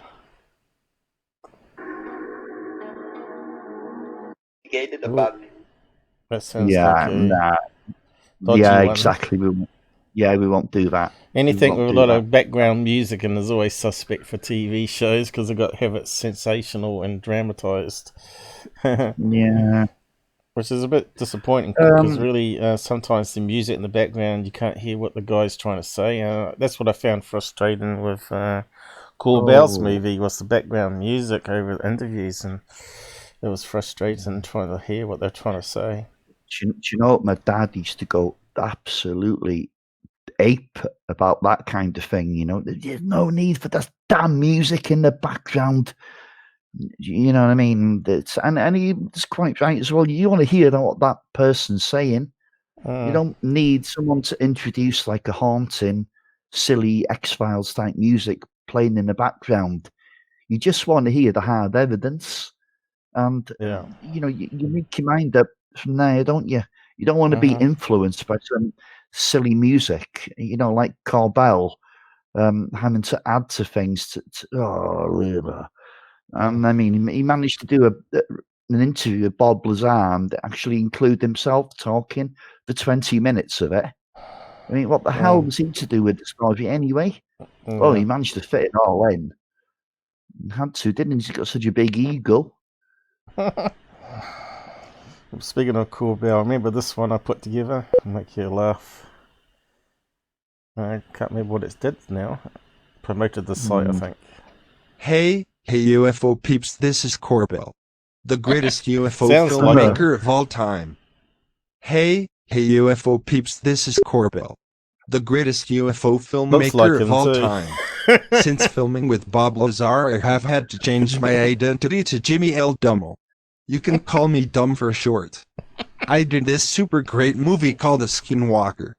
But really it was 99% Nap's work repackage. Hey. Anyhow, I just have to shameless plug the best UFO channel on the web, the Out There channel. So show him some support. Just simply giving a thumbs up for a like on today's show helps a lot, in posting comments on videos and watching some of the older videos. And if you're loaded with cash and to help cover costs and buy new gear to keep the channel going, I show you how to find the links now. Visit his About tab. There you can find Shameless his plug direct PayPal from for Corbell. one-off Who else payments, would do or it? his Patreon to be a monthly supporter from as low as $1. And if you like his cool logos and funny artwork on a tee or hoodie, there's a Merc link. I love that back graphic for Black Ops logo, recently added. Also watch out to moderator in the side chat. Will post some quick links for you and other useful stuff from time to time during the live events. See ya later, UFO and alien fans. Dumpty do dumpty pay. Yeah, so I should play that more often because it is quite funny. Is it still playing? Should have been finished by now, I think. Is it dragging behind still? Hello. Hello. Still showing on the graphic there. Should be the end of it by now. So there are all the different designs. I think Susan wants to make a design, didn't you? And you want to add it to the store. So what are you going to what are you going to design, Susan? What you got in mind? Yeah. I need to get myself one of these hoodies. Good quality gear. Normally, people that support me, eventually I'll give some vouchers away to people that most support us. So Susan will probably get a voucher at some stage, and you better buy something. But yeah, there's enough on there to choose from, though. So Yeah. there's the back logo, the Black Ops. Good quality. So I've got one myself. It's really good quality. Mm. Oh, that's a good logo. Who done that one for you? The Black Ops. It was taken from the website, but we edited one live stream because we went over how to add a back logo because they just finally added it, and we were having trouble trying to make a sleeve logo, and apparently you can't do the sleeve. It has to be done with another type of graphic, what they call it, raster graphic, which is not a normal type of graphic like they print on. It's done with a needle and thread, and it threads it, basically makes a design up using different colour thread, which they only do for hats at the time, but I think they've now changed it so now you can do a transfer. But anyway, yeah, that was just a sidetrack while you were going to the toilet anyway. What's Susan's saying? Okay. So what design are you going to do? UFO alien? You're going to do pinky alien design, aren't you? You're going to be fighting. You could do a Rob cartoon. Paul and Rob cartoon. You know those people that can draw those. You know those people that can draw cartoons and emphasize their facial differences, right? What's that show where it was about British MPs? What was that one called now? They used to make bigger noses on them and bigger ears and stuff. That was quite funny. Spitting Image. Yeah, kind of a bit Spitting Image. Yeah, that was quite funny, wasn't it? No, I was thinking about another show. There's some good, clever artists out there that can do some really good stuff. Yeah. Yeah. I don't know. I think we need some more alien pictures, logos, because I think we just got their normal logo, but yeah, some more alien stuff out there. The subject's endless, really. You could do. We got Men in Black there, but you could probably do more. You could do Woman in Black. How about Woman in Black? Do a Woman in Black with long hair and hats. Right, yeah. So what did you? So that was the end of that one. Now there was no more, apart from the video you said. Yeah. We can leave that for now. We can just have a chat for a bit if you want. Yeah, I'm in no big rush to go, you know. So, what do you want to talk about, though? Well, side I don't people know. can ask questions if they want. Yeah, of course. How many people out there still? Anything, as long as it's UFO related or anything sensible. It's all good. If there's anybody left listening, that is, of course. Well, yeah, so not many people have dropped by today, though.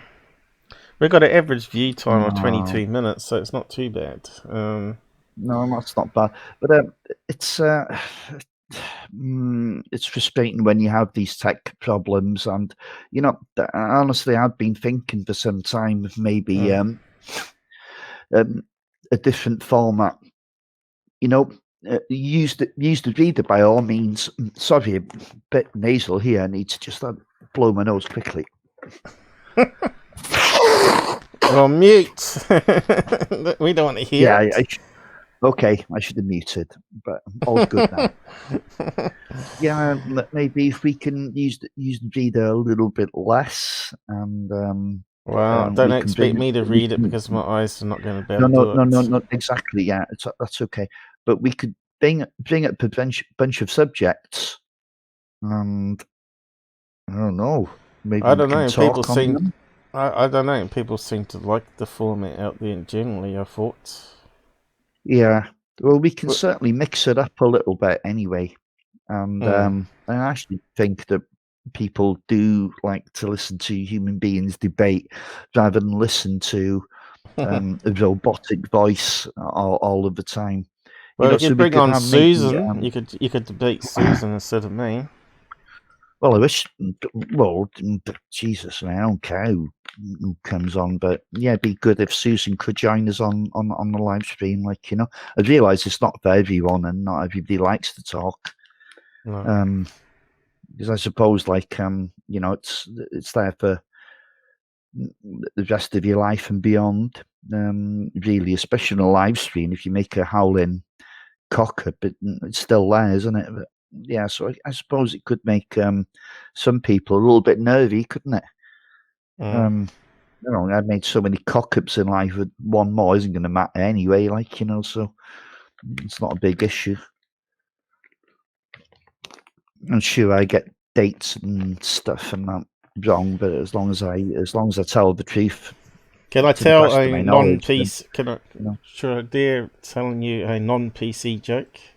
Because people like non-PC stuff. Why non-PC political correct? Why do Chinese not play cricket? Because they've eaten all the bats. Oh. And they've probably eaten all the crickets as well.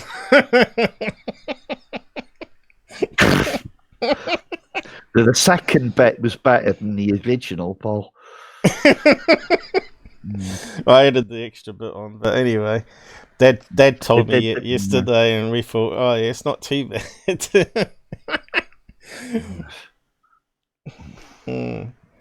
Well, yeah. What's wrong with telling a few jokes? Well, it does seem like there's a wee bit of cover up from China there, though, doesn't it? It's looking more and more like it.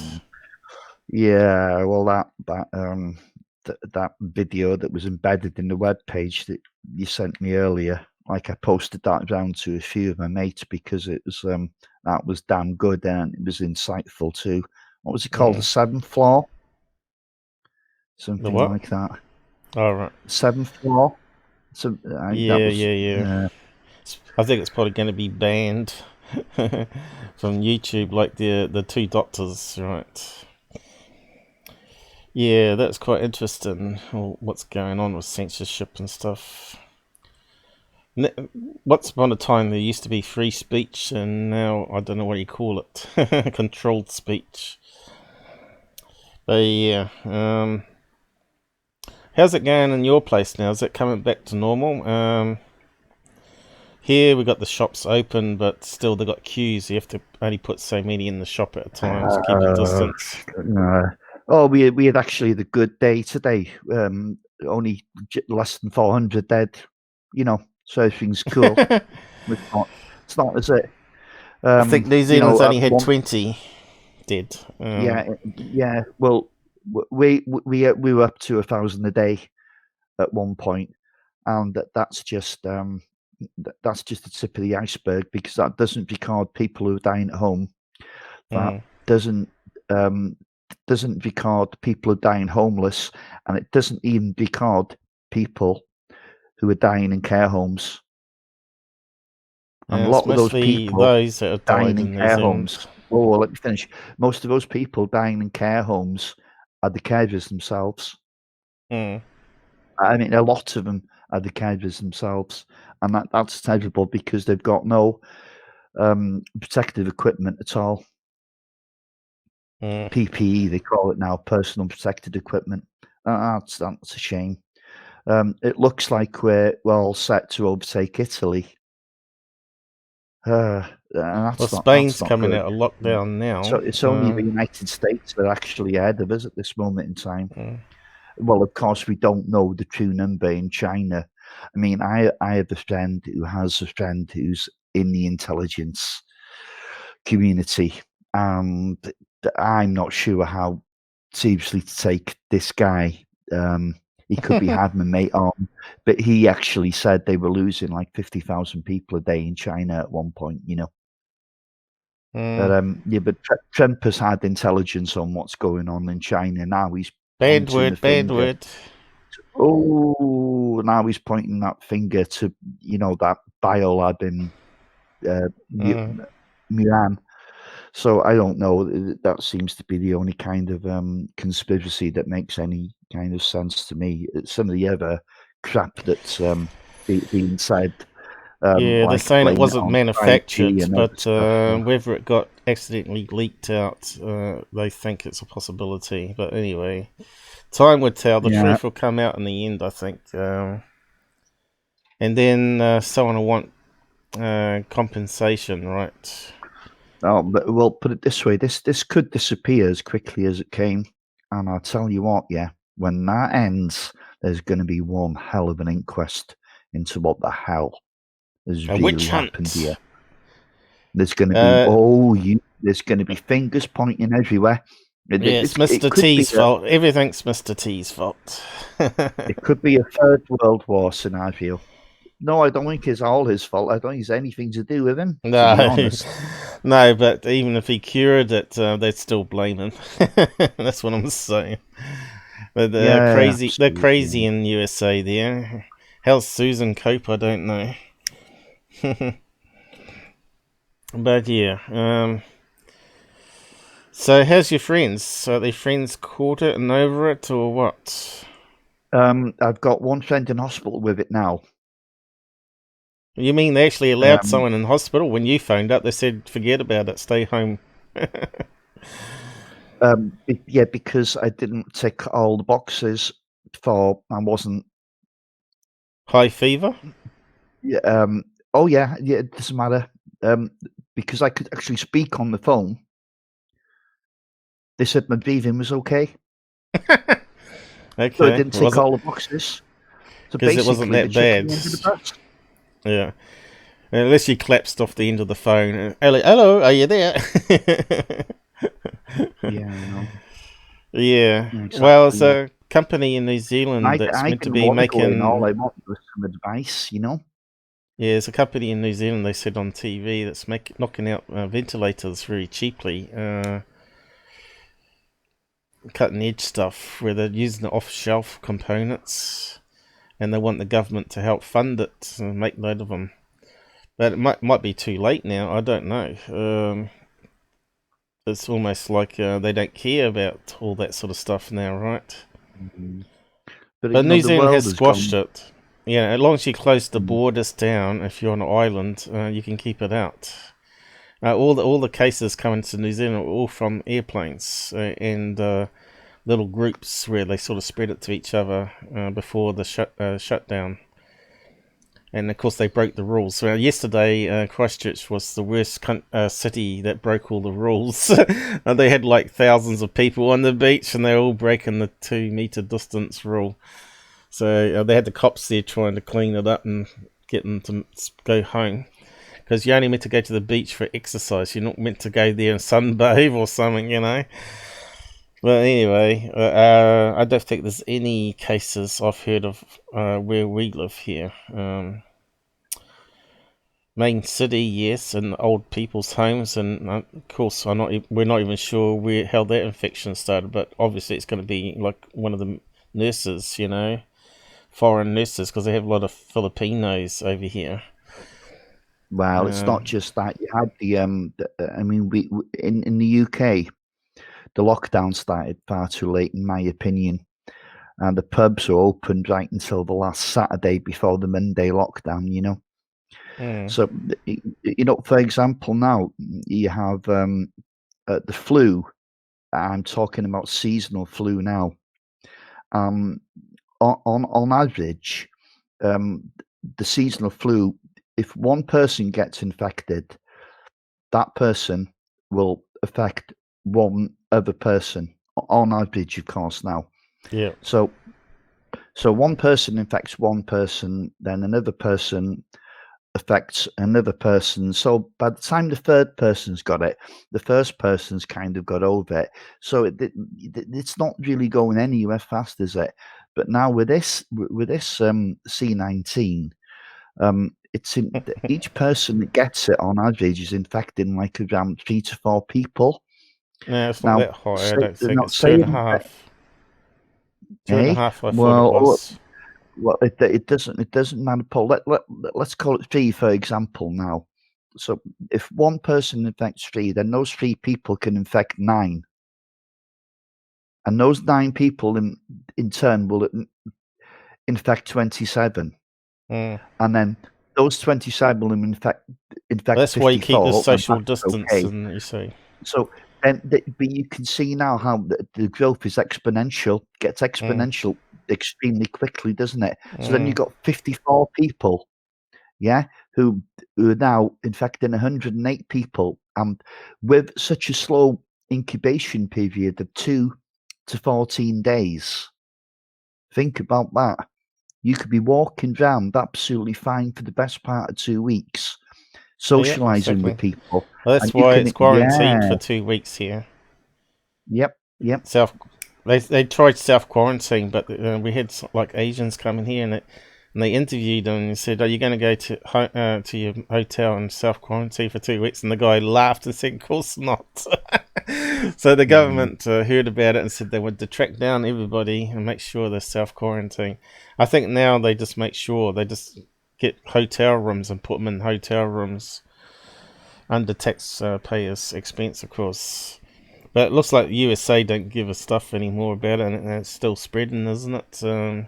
They got 1 million recovered, isn't it, now in the USA, I've heard. Was it? Or was it globally? No, I think it was just USA, but yeah.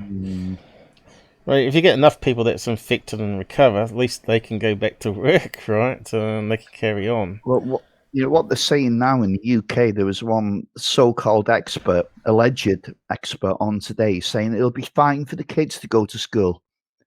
But they're saying now there's strange diseases that C19's causing in kids, puffy legs and rashes and stuff.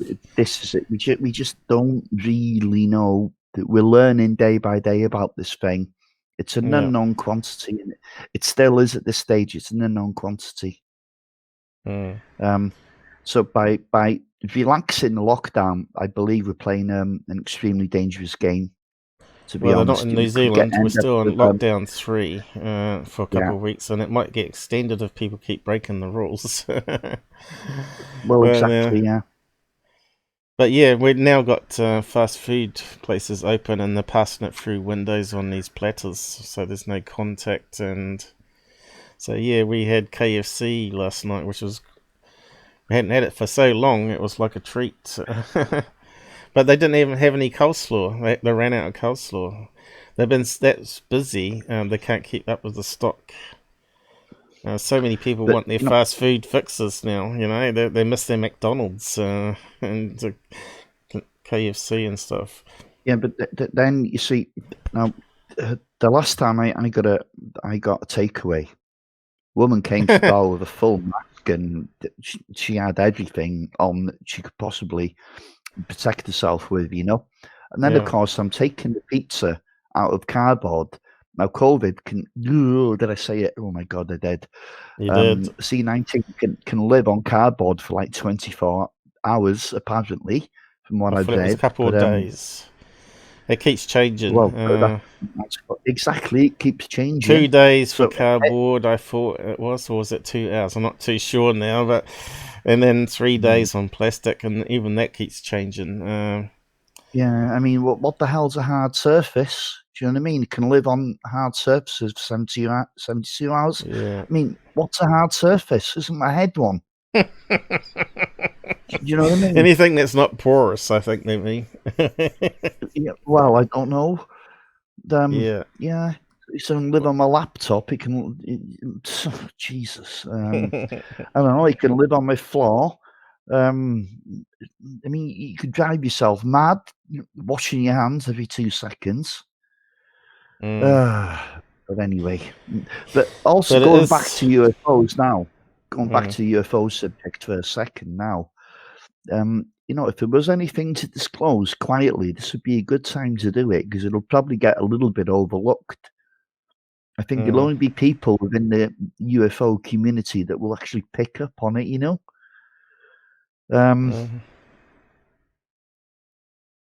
Yeah. So maybe it would be a good way to kind of sneak it out and say, right, this is where we are. This should keep them happy, and they won't even notice. Well, it's mostly people over 60 that has expire. Died. Yeah, but mostly 70 an plus, awful lot 80 of plus casualties. You know. Yeah. It almost seems like a designer virus that was there to cull the population, doesn't it, in a way? Now, that's a conspiracy. You're not allowed to say that. Yes, it is. But we'll find out in time. But they reckon it's not, though. No signs of manufacture. There are select key signatures where they take a shell of one and then merge it with another to make it a new thing. Like at the moment, they're using AIDS virus.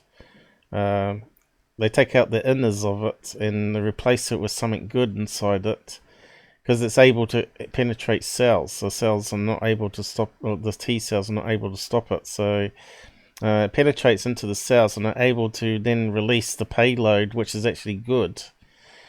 Modified with the DNA and RNA of the host itself. So they take sample of the host, manufacture a medicine for them that fixes their problem, and then use the DNA of the virus of AIDS to get into the cells. So that's where good stuff can come from bad stuff. So yeah, I know. Interesting analogy there from Suzanne. Yeah, known quantity for sure. I'm going to sit back in my house and just watch the canaries in the mine. You know where she's coming from with that one, don't you, Paul? Canaries in the mine. A silent killer. No, well, what they used to do when they used to enter the mines, they used to take these canaries down with them, you know. And of course, the first thing that would pass away was the canary, and once the Canary passed away, we knew it was time to get the hell out of there, you know. Yeah. That's the kind of the situation we are living through at the moment. Mm-hmm. Yeah, now we got sensors that do the same thing, of course. Which they're wearing on Skinwalker Ranch, the badges they got. So the next episode is tomorrow, is it? Oh no, probably not. 2 days away for America. So I think they discover radon gas. I bet you radioactive. It looked like there was a snippet there, which is what I was saying. It was probably causing the microwaves, but we'll see. But another sign of the times now. You know, obviously I do my home brewing, and I've been, you know, with this lockdown and everything.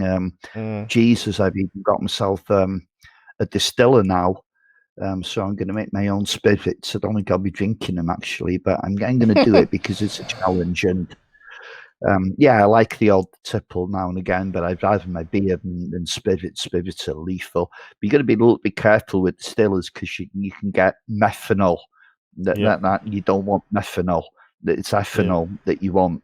So you got to separate. Make you go blind and then kill you. They call it wood alcohol, don't they? Yeah, wood alcohol is ethanol, but and it's pretty insidious kind of thing. But I've kind of lost track of what I'm saying, but I'll go on what I'm going to say anyway. With the distiller, what you're doing, you're separating the water from the alcohol as best you can. Now, water boils at 100 degrees centigrade, that is. Yeah. Alcohol boils off at between 78 and 82 degrees Celsius. So when you reach 78 to 82, the alcohol goes up into a coil at the top of the distiller, where it's cooled down by a fan, as in a vapor form. It goes up into the coil, then it's cooled down by the fan, so it turns back into a liquid form, and then it starts dripping the alcohol out into the distiller. Now, there's only one problem there. Methanol boils at around about 72. So the first thing that comes out of your distiller is what? Methanol. Well, you can test for it though. So yes, you can. The best way to test it is a flame. Just burn it. If it's a yellow flame, it's methanol. If it's a blue or transparent flame, it's ethanol. But yeah, just show the first bit. There's no point being greedy and you know. So yeah, you've got to be a little bit careful with distilling. But no, the point I was going to make was I use a substance to clean, to sanitize all my equipment called, well, in the UK it's called Chemsan. In the US, I think it's called Starsan. But it's pretty much the same ingredients in it. So I tried to buy some last night, only to find it was like 4 times the price. What? Then I realised everyone was using it as hand sanitizer, weren't they? Yeah. It's very hard to get that sort of stuff at the moment. And of course, water. It is. One of our major cities running out of water because everybody's washing their hands now.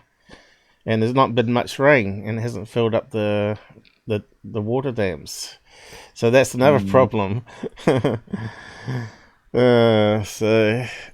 yeah, they're going to have to make some sea distilleries, right? Eventually, I think the planet's going to need more resources, especially New Zealand. You can't rely on it raining anymore to fill up the hydro dams even. So yeah, I don't know. New Zealand's come close to having problems like that because we ain't got no nuclear here. And how many nuclear places you got in UK now? Oh God, there's quite a few. You know, we've got one that's Wilver Power Station is 17 miles from us. The next closest one is Cumbria, Selhurst, isn't it? I don't think you've got that many. But 15. there's 15. 15 it says here on the wiki. I would have said anywhere between 10 and 20. Yeah, that makes sense. Yeah, but That's you quite see, a lot now of power. the case with Wilver, we're already on Wilver G. Do you know what I mean? So really,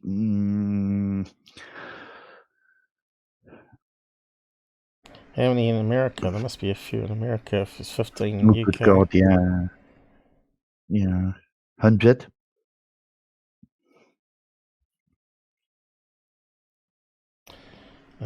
Probably ain't going to tell us.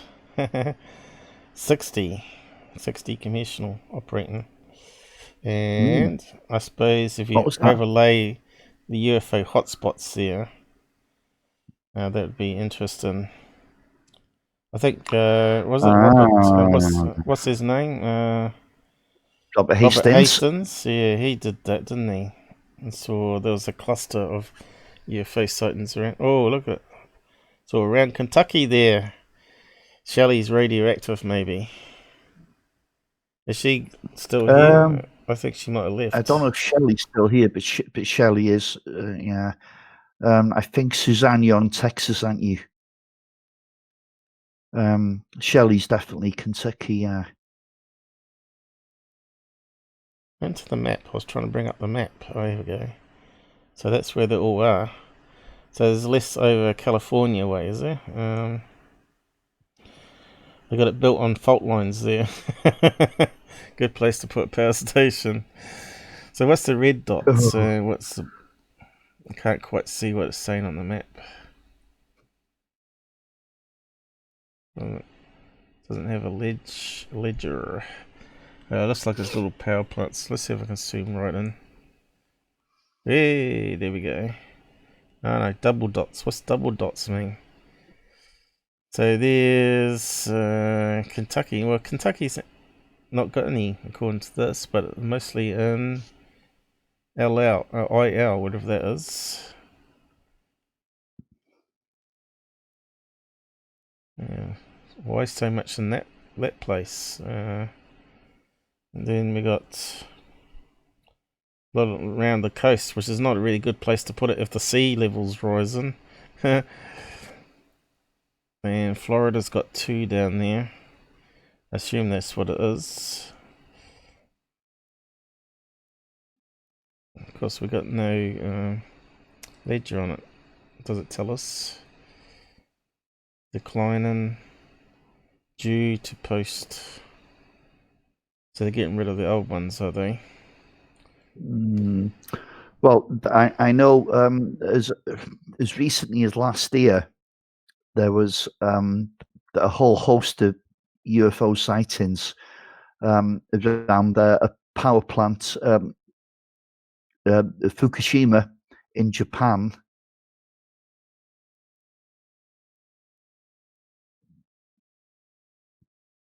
You know, so this is quite. It looks like a better map. Yeah. There's also another website which is quite good and has running stats of how many people are dying from various illnesses. What was that called now? Whoa, so what's that telling us? Look how busy that looks there. Coal. So the black ones are coal. That's that looks like it's around Kentucky there, is it? What else we got? Gas. Orange. Oil is also dark, but not black. It's brown. So that's going to be in Texas, is it? Well, looks like it's in a few places actually. What's down here? Texas. Maybe Susan's got an oil plant in the backyard, have you? You want someone to build an oil plant in your backyard because then you can get a percentage of it for having it on your land, don't you, over there? So that's another thing about land rights. Now you can own your house and top of the land, but you don't own any of it underground or above the house. The government still owns it. So there's mineral rights as well that you have to apply for if you want to have ownership of any materials under the ground where your house is. I suppose in Texas, the government owns it all, right? Oil. And they could build oil well on your land and pay you or something, isn't it? Is that how it works? So what else we got? The colour chart. Hydro. There's a little blue dots all around. Hydro. Quite a lot up in Oregon here. Look at that. Hydro dams. What else we got? Anyway, it's sort of sidetracked, but it was quite interesting to look at that. I'll post a link to that actually. Let's see if I can find the other sites. I know we're sort of wasting time here, but sometimes we come across No, some... it's okay. We're finishing off anyway, aren't we? So, yeah. So I'm looking now. There was a surge of cases over nuclear power plants, and I'm not talking about nuclear weapon facilities now. I'm talking about power plants. This is in France in January 2015. Yeah, a whole host of them. It's definitely a correlation. Go slow again. Oh, weird. Right, okay. Yeah, there's been 18 separate UFO sightings in France over nuclear power plants between early October and November 2014. So, yeah. Take note.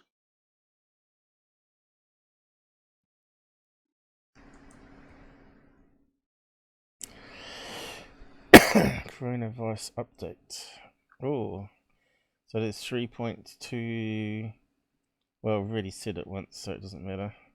3.2 cases and 228. I wish I could get rid of this tickle I keep getting. We have this cough in the house that comes and goes. It goes and you're good for a few days and then it comes back again. It's got to be something going on. So what's that as a percentage? 330 over 3 point... Because it started off being like 1% death rate and then it got higher and higher as more spread. So 3.2 million divided by 330k, is it? Well, let's see what comes out as a percentage. Whoa, it's almost up to that 10% people were talking about, wasn't it? Yeah. Yeah, see, that's 10%? Not good, is it? Is that 10%? Well, I don't know what you look. Hold on, let me see what you're looking at. That's not right. That can't be right. No, that can't be right. No, but I think the death rate is around about. It is around between 5 and 10% of people who catch it. Let me just try that. There. Okay. It looks like it could be 10. Still not doing it right though. 3.2 million. Is that correct? Let's have a look. Yeah, it's almost up to 10% death rate. And yeah. I remember, I think a lot of people laughed at that. It started off at 1% and it slowly increased. But it's probably even higher than that, though. If the line about stats, it is higher than that, Paul. This is deadly. It's lethal. I don't care what anyone says. If you catch it, you've got at least a 1 in 10 chance of dying from it. Depending on your age, your underlying health conditions, and everything else. So say that 10, that 10% spread over the whole board of people from young,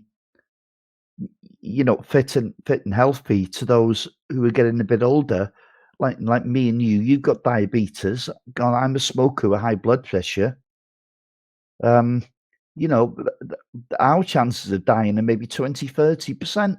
Jesus, it's not good, is it? Yep. Still, we're coming up to 8 billion people. You can see why someone would want to... You remember that thing in Georgia, the Georgia Stones, where they said maintain a population of no more than 500 million in the world. Well, that means they're going to have to kill off quite a few people if they want to keep to that promise. Yep. The births are going up every second. Look at that. Dun dun dun dun dun.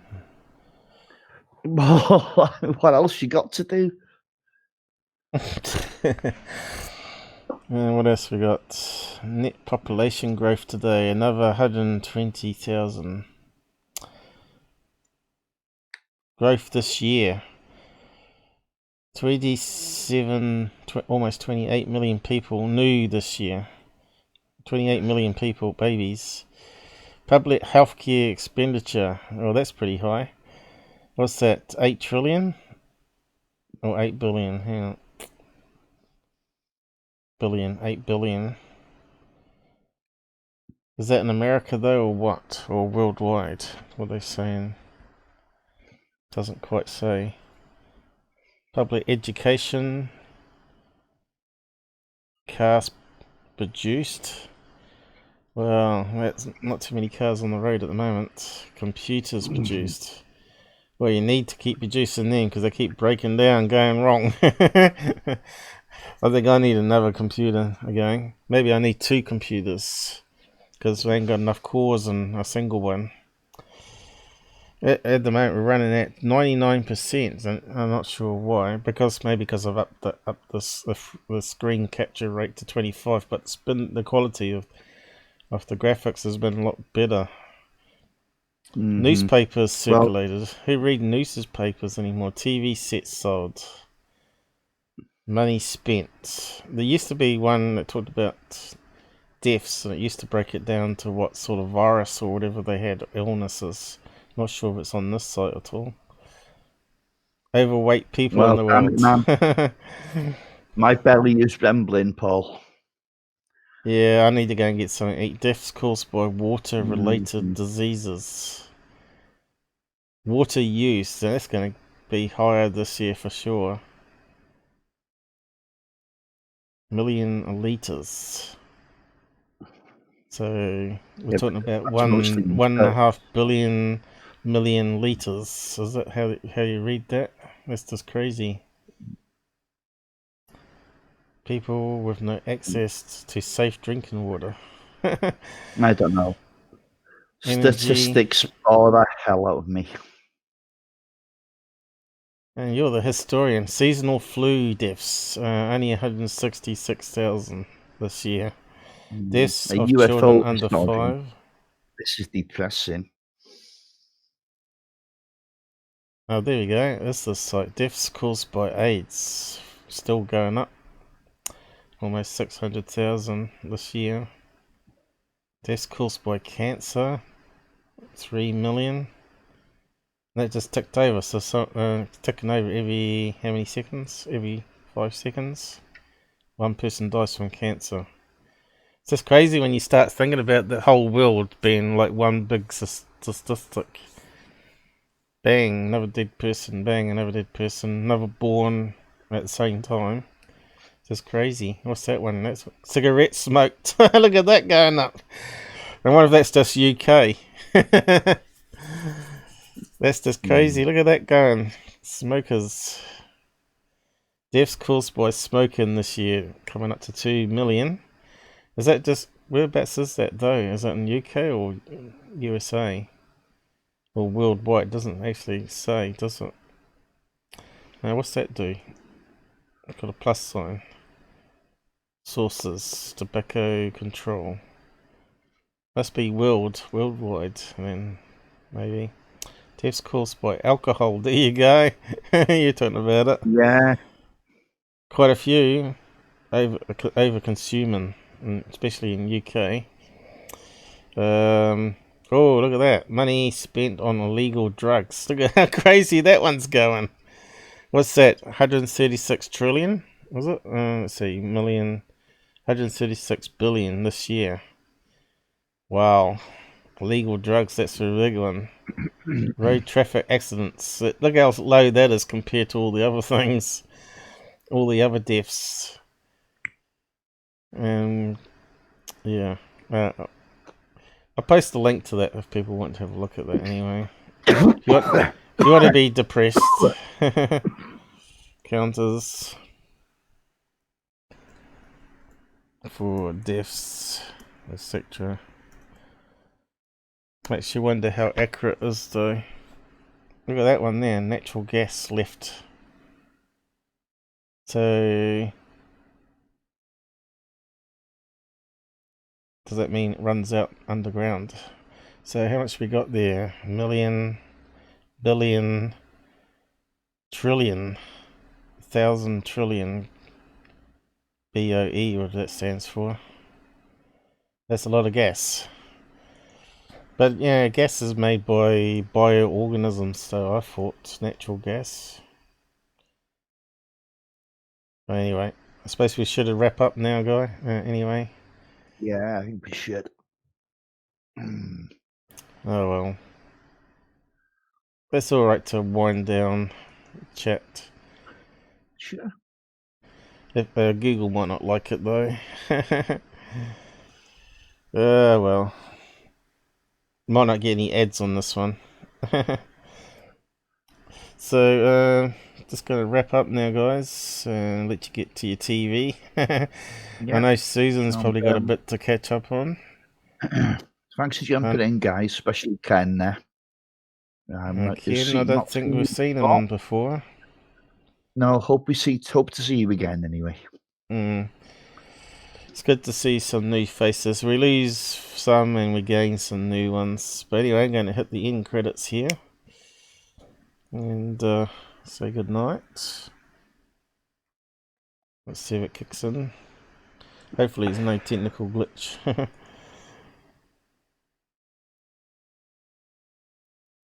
Can't hear it. Oh, there we go. Always catches me, that one.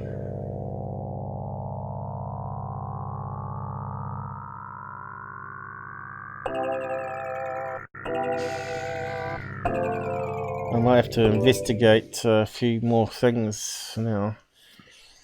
Especially with Jitsi, I'm not too sure what's going on there. Yeah. There's always stuff to do. Keeps changing. When you got a nice stable system, something happens and then it all goes to whack again.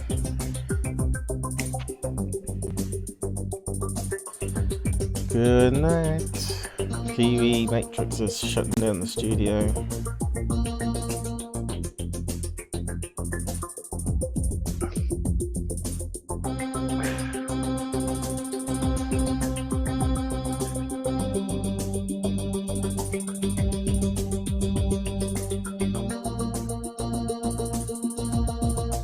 It's good that some people enjoyed our show despite the little glitches we had, you know.